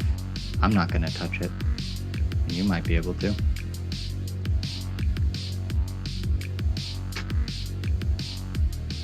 Could I take a little peek? Yeah. I'll use Mage Hand to pull out the pendant or the necklace. Okay. With that, he kind of reaches out, Don't. touches it, Okay, that's your death. and you watch as there's this arcane flash, and he immediately retracts his hand, and he goes, ho, ho, ho. Shit, that's cool. Not really my speed, but maybe I could trade Suna for it. He could sell out more heirlooms of his people. Yeah, I'll If I win, tell you what. you tell me what it is. You throw in this, I'll give you 2 large. 2,000 credits. Hold out my hand. That's right. Person that I've not met. We met. Oh no, we didn't meet. I am Asher. And I'm Cool. a cat. Always just shakes Starter's hand. He's like, I'm gonna go back and talk strategy and all that shit. Good luck. Good luck. Good luck. Good luck. Good games.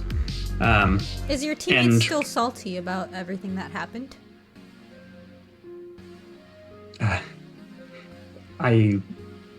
She doesn't get salty. She just gets fucking pissed. So, no, she's not salty. Pissed? Yeah.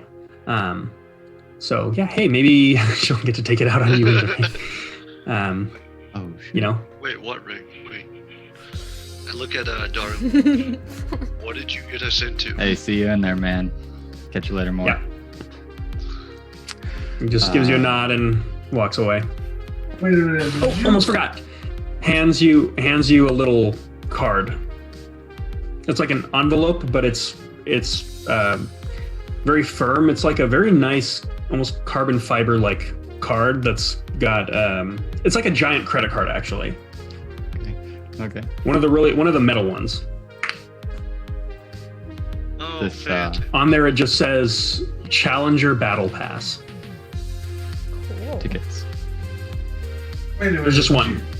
Did you Ticket. set us up to get? I don't think you realize, Daru, I still have not fully recovered.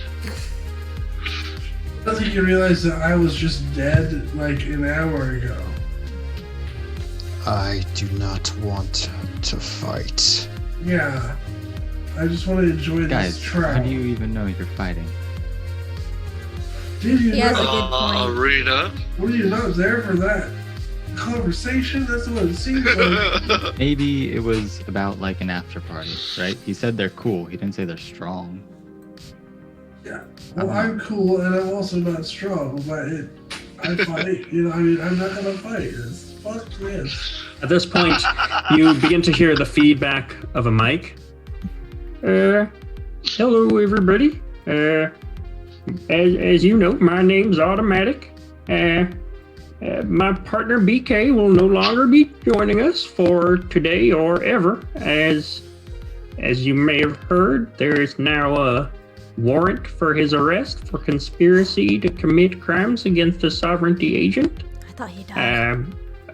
On behalf of everyone from the Honor League, I'd like to wish my partner BK a swift death at the hands of the sovereignty, and I hope you take some of those bastards with you. At any rate, since Got a he joke won't for be BK, joining guys. me on the desk, I will now be joined by my cat, Charlie. And we'll be doing the majority of the casting myself.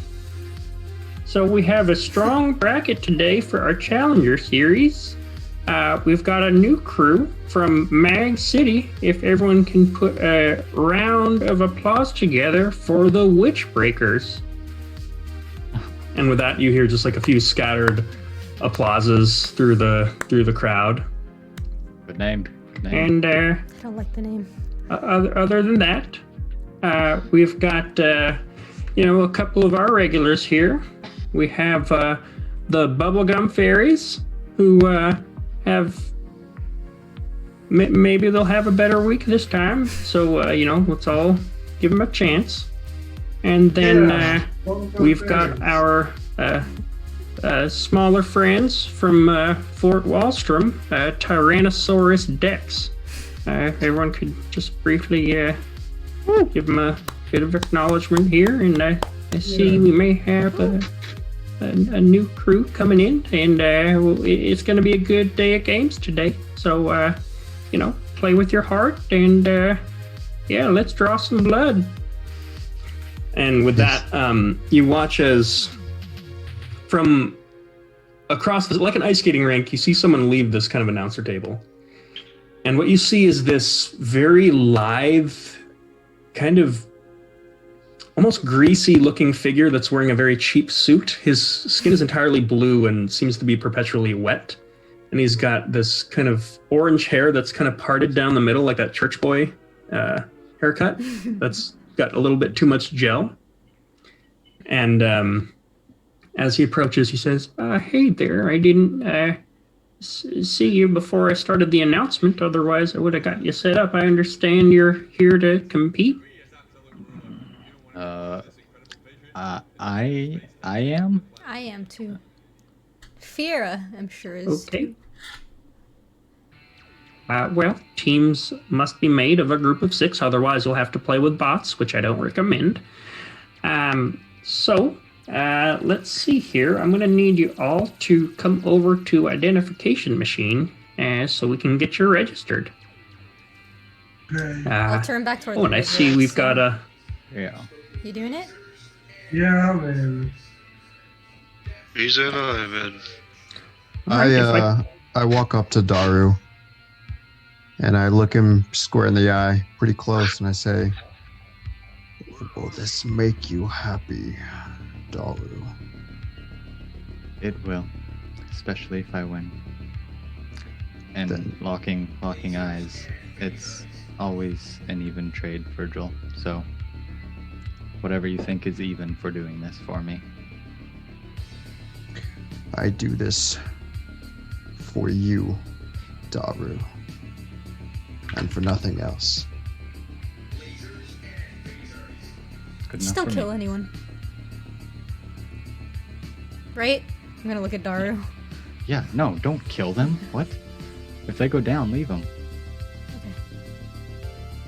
So with that, you are kind of brought to this little room, and he says, now, as a by way of providing liability for my ass, I have all of our contenders watch a short video provided by our very close friends and sponsors at Biogen Conglomerate. And he plays this video, and you see a figure, also very slender, well-dressed, kind of appear in the smoking jacket that's in what looks to be a very fancy office. He says, hello, my name's Dr. Lawrence Calvino. I'm the inventor of the Onomancy machine here. I am going to briefly run you through the purpose of this device so that you can employ it at your place of work, law enforcement, or whatever it may be. And as the voice continues talking, you hear Otto say, this isn't exactly a training video specific to this, but just pay attention to what will pertain to you. And this individual now begins describing the ins and outs of a machine that seemingly identifies your true name and puts it in a registry and cross-matches it with any prior databases. And it apparently is something required to do before competing in this tournament. I'm gonna lower Daru. And he said, so as you kind of missed a little bit of this, he says, and I would have you know that we do not share any of this information with law enforcement, although if you wish to do that at your place of work, that's your prerogative. Susan, am I done? And the video just cuts out. He goes, okay, so now that you've been made aware, I'd like to ask each and every one of you to come and play a game of put your hand in the slot. I'll go up. And he leads you over to this machine, and you see this area where there's like a little hand, like a place you can put your hand. And he says, You, my friend, I believe can skip this part as you have a battle pass. And he takes the pass and like slots it into the machine. And with this, once again, you see a screen where Dr. Lawrence Calvino appears, and he just says, subject's name, Mort's son. Battle tag, Little D. That's it. Okay. Alright, I'll go. I should put my hand in Put your hand on. It says, error. Unable to detect subject's name. Please ensure that the subject has their hand firmly on the machine as directed. Otherwise, please contact your closest error. Subject's name unable to be read.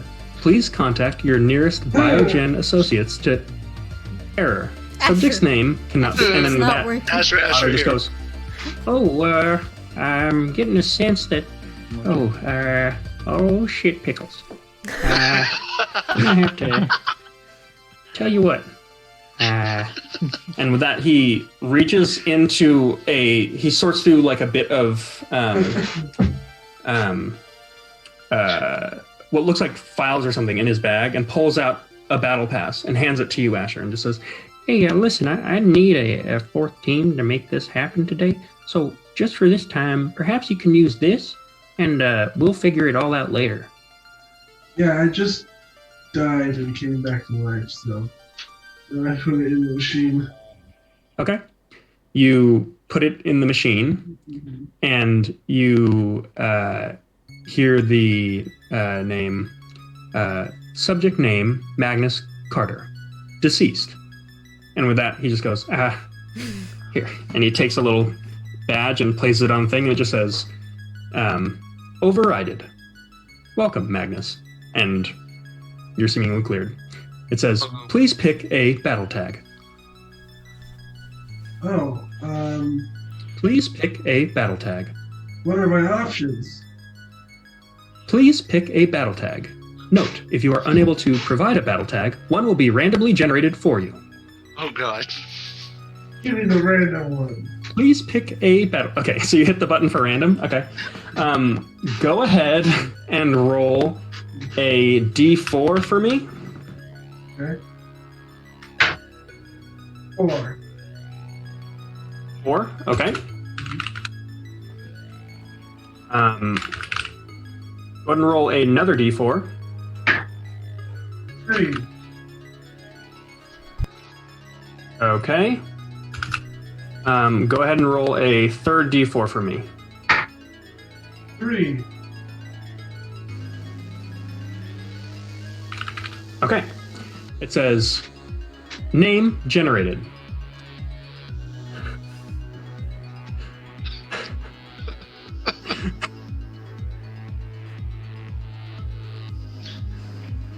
Name generated. Honeysuckle Runner Tang. Welcome, Honeysuckle Runner Tang. Yeah. Jesus Lord.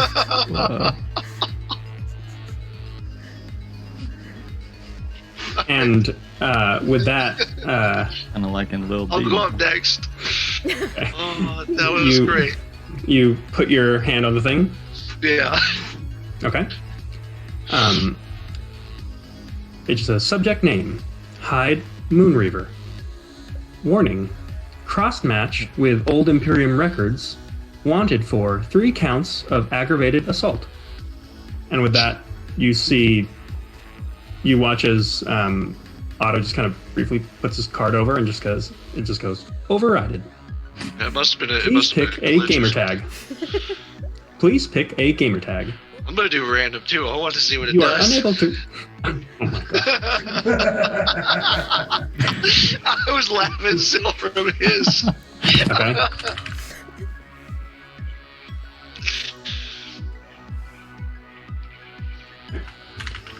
Go ahead and roll a d4. That is also a 3. Okay. Go ahead and roll a d4. And a 1. Okay. And go ahead and roll a final d4. is a 4. Okay.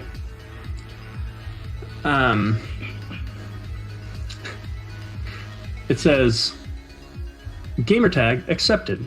Welcome, luxury whiskey. Hey, That is not a bad one. yeah, I like Pretty it. good. I'll go next, I guess. I got honeysuckle runner tag. What fucking up with that? You rolled poorly, my friend. You know, I came up with this random name generator. I didn't expect any one of you fuckers to use it. And now I'm going to be... That's not bad. Those are good numbers. Okay. Okay. Ezra, Yeah, I'll put are my you hand you in. said you're going? Yeah. Okay, you put your hand in. It says, subject name, Ezra Hemlock. Note, name not found in cross-match between Imperium or Sovereignty records. Please pick a gamertag. Please pick a battle tag.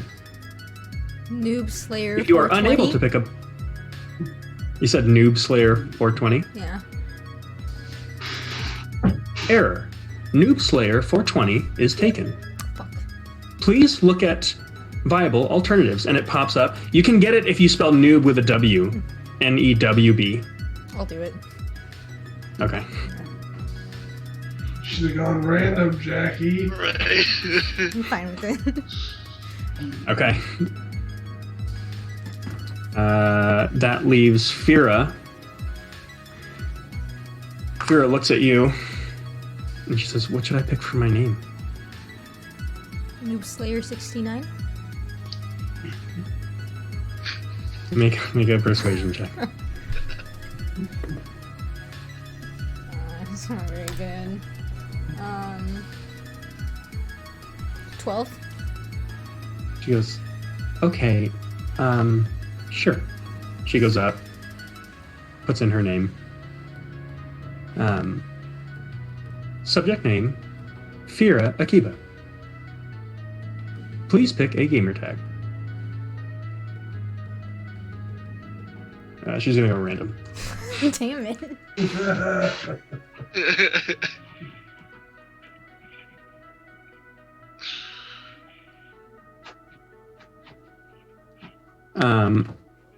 Okay. With that, she just goes, ugh. What'd you get? Name accepted. Welcome, Sugar Fairy. Wow. Good girl. Accurate. I like it here. It fits you. Virgil? Is Everyone at this point is just looking at you. It's a necessary. random one. It's funny. Okay, I'll go with do random. Okay. Subject name, Virgil. Note, subject unable to be found with cross-match for Imperium or Sovereignty records. Please pick a battle tag. I'll just roll a d4. Yeah, give me a d4. Tell me what it is. 2. Interesting. Okay. Give me a d4. 1. Okay. Another d4, please. 4. Okay.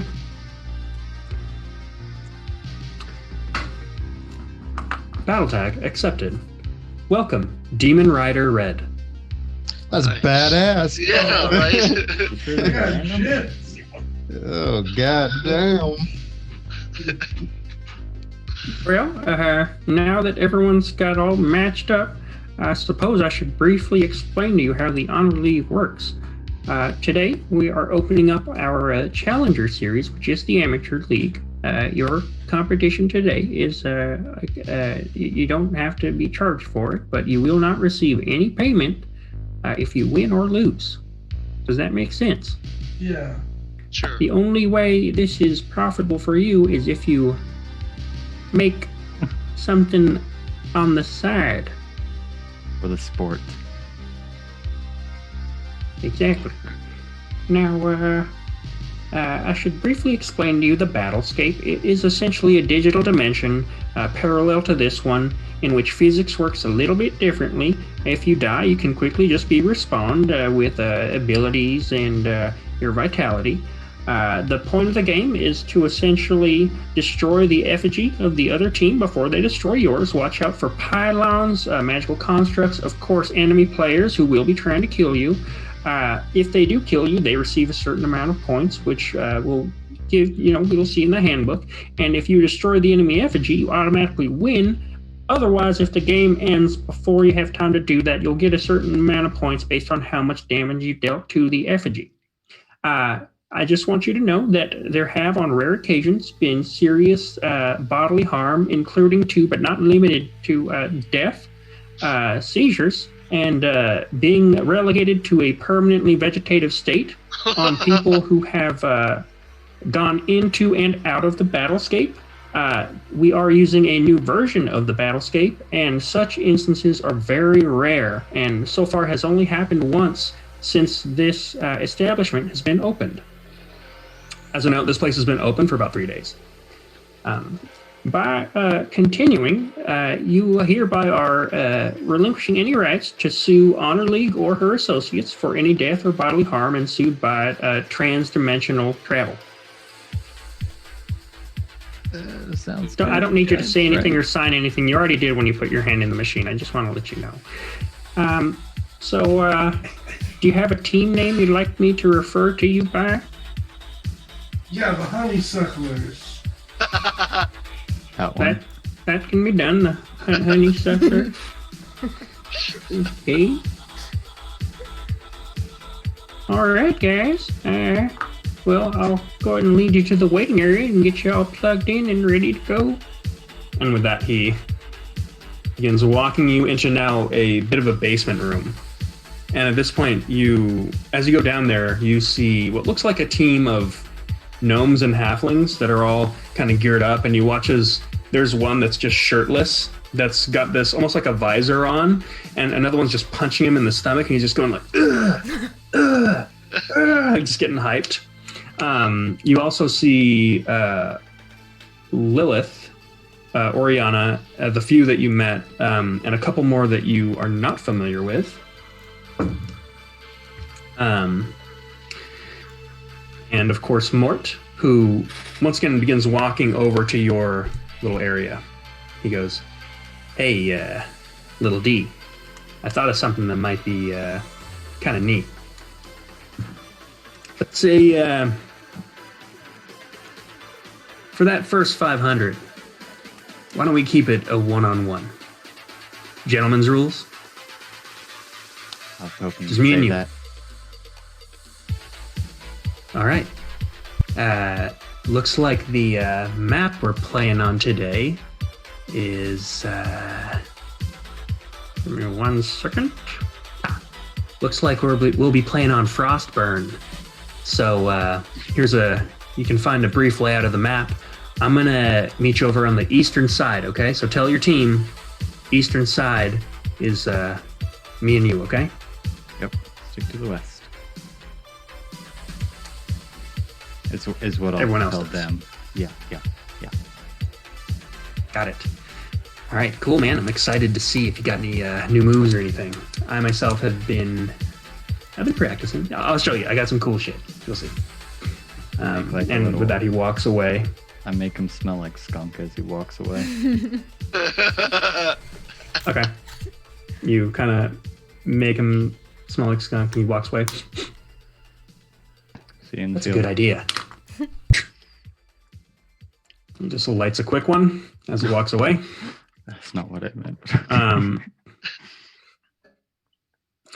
And as at this point, you are all approached by this very large and angry-looking orc that smells a little bit of skunk himself. He's fully decked out in tats, and he's wearing like a greasy, sweat-drenched, oily tank top. And he just thrusts a visor in the hands of each one of you and just goes, put this on. And with that, he takes these large, almost matrix-like plugs that he's plugging into the back of the visor and just says, don't fuck with any of the wires. If you get a short, I'd tell you to rip all the wires off, but by that time it's already going to be too late. So, just do your best. Rules, no having anyone from the outside mess with the equipment while you're inside. No attempts to use any hacking on proprietary software. Trust me, once a year we get someone that tries it. Don't do it, not worth. Okay? Final rule that I always say to everybody is have fun. It's just a game. Don't start any fights after. That's what the battlescape's for. Leave it in the ring. Have a good time. Energy, focus. Great. And with that, he just begins hooking you all up. Do we get our weapons? Or is this like hand-to-hand combat? He just looks back over towards you and just goes, wow, Otto is really not picking up the slack on these orientations. Sorry, bud. Walks away. Oh, fuck. And he's like, we are live in 30 seconds. Look alive, everybody. And with that, Ezra, before you put on your visor, you notice that woman that you met earlier that's just kind of looking over in your direction. Curiously, interested that you're here. Just gives you a nod. Give her a nod. And you watch as she just kind of sits back in one of the on one of the benches with her back against the wall and just kind of cracks her neck and gets into a relaxed position. It's Lilith? And you notice all the other fighters seem to be doing the same. Yeah. Okay. Alright, yeah. I'll settle back and start putting my goggles on too. Everybody, leave me and Mort to it until one of us comes back to the west side. Got it. Got it. Are you sure you don't want a little bit of help? Nah, I'm fine. I don't need it. Okay. Jackie, I'm sending you a music request. Okay. All right. With that, you begin to hear the sounds of just... It sounds like lightning going through your head. And for a second, you get this really hot sensation, and then you feel nothing. And you all find yourselves in this digital arena, surrounded by complete blackness.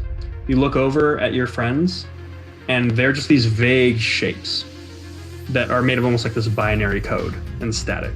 And you look over across from you, and you see 6 other shapes that are also made of seemingly just binary code and static. With this, you hear a voice come in. Hello guys, it's Otto here, your shoutcaster for the match.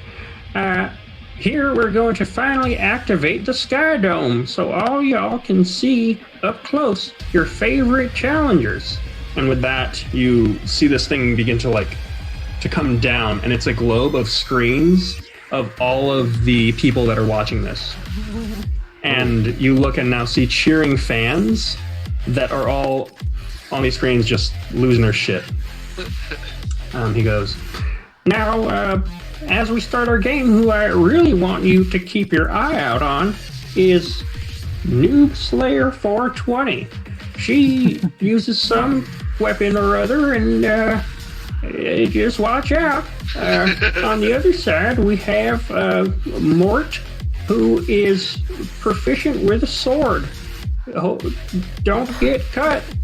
All right. This is like an episode of Rick and Morty. He goes, anything to add, Charlie? And you see on the screen there's just a picture of a cat that's just sitting there. Couldn't have said it better myself, Charlie. On that note, let's hop in. All right, so we can all move to Astral now. As you all load into, as you watch the area around you begins to just suddenly apparate. And you find that you are spawning on a direct, what looks like a mirror image map of sorts. Who are we missing? Virgil. Yeah, sorry, I'm still loading it up. It's You're good. Hey, why don't you guys take a picture and send it to me? Oh wait, no wait. Actually, I can write on my phone. Never mind. Oh, there we go. oh, that's why I'm in New Delhi. Oh no. Oh. Did that work? Am I in? I think so. I see you guys. I see you I guys. think so, Okay. Virgil. Okay. Cool. We're still in the old map, right? No, you're not. Oh, I don't have you, Ezra.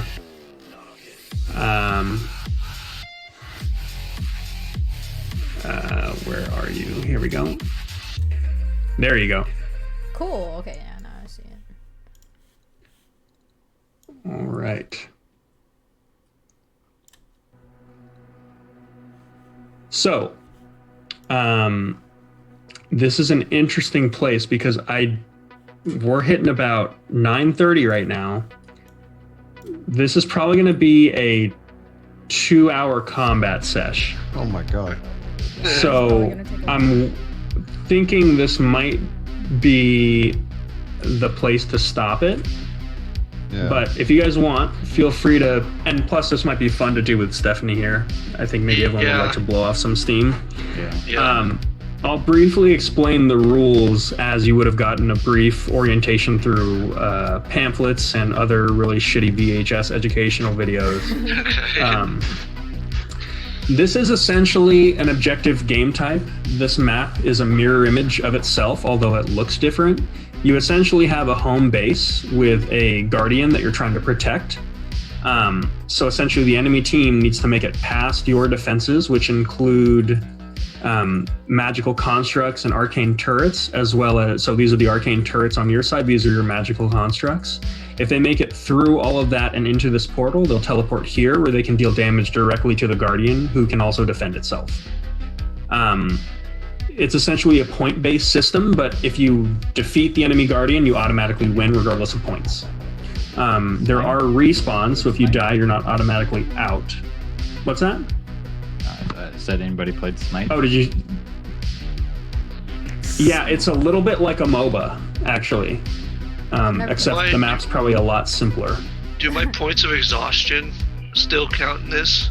When you're in the battlescape, it's a digital plane of existence where you have all your abilities as they go. Any buffs or debuffs that you had before that are gone when you enter. Okay, good.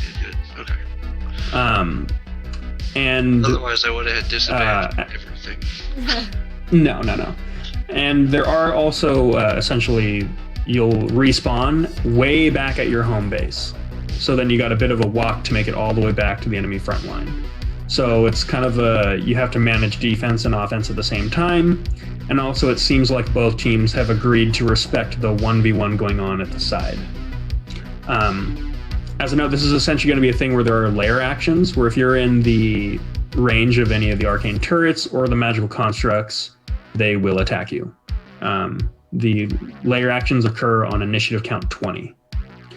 Finally, the last little mechanic that we have in this, and I'll explain all this next time we play, is Otto, who's going to be shoutcasting the entire event, is also going to roll initiative. And once around, Otto is going to shoutcast for 6 seconds. If you are a player that he highlights, you're going to get a D8 inspiration. Okay. Cool. That's cool. Cool. I like So it. it kind of gives a bit of a it's kind of a reward for color and flair. So if you can do something to catch the eye of the shoutcaster, you'll get a little. Well, I've got an idea.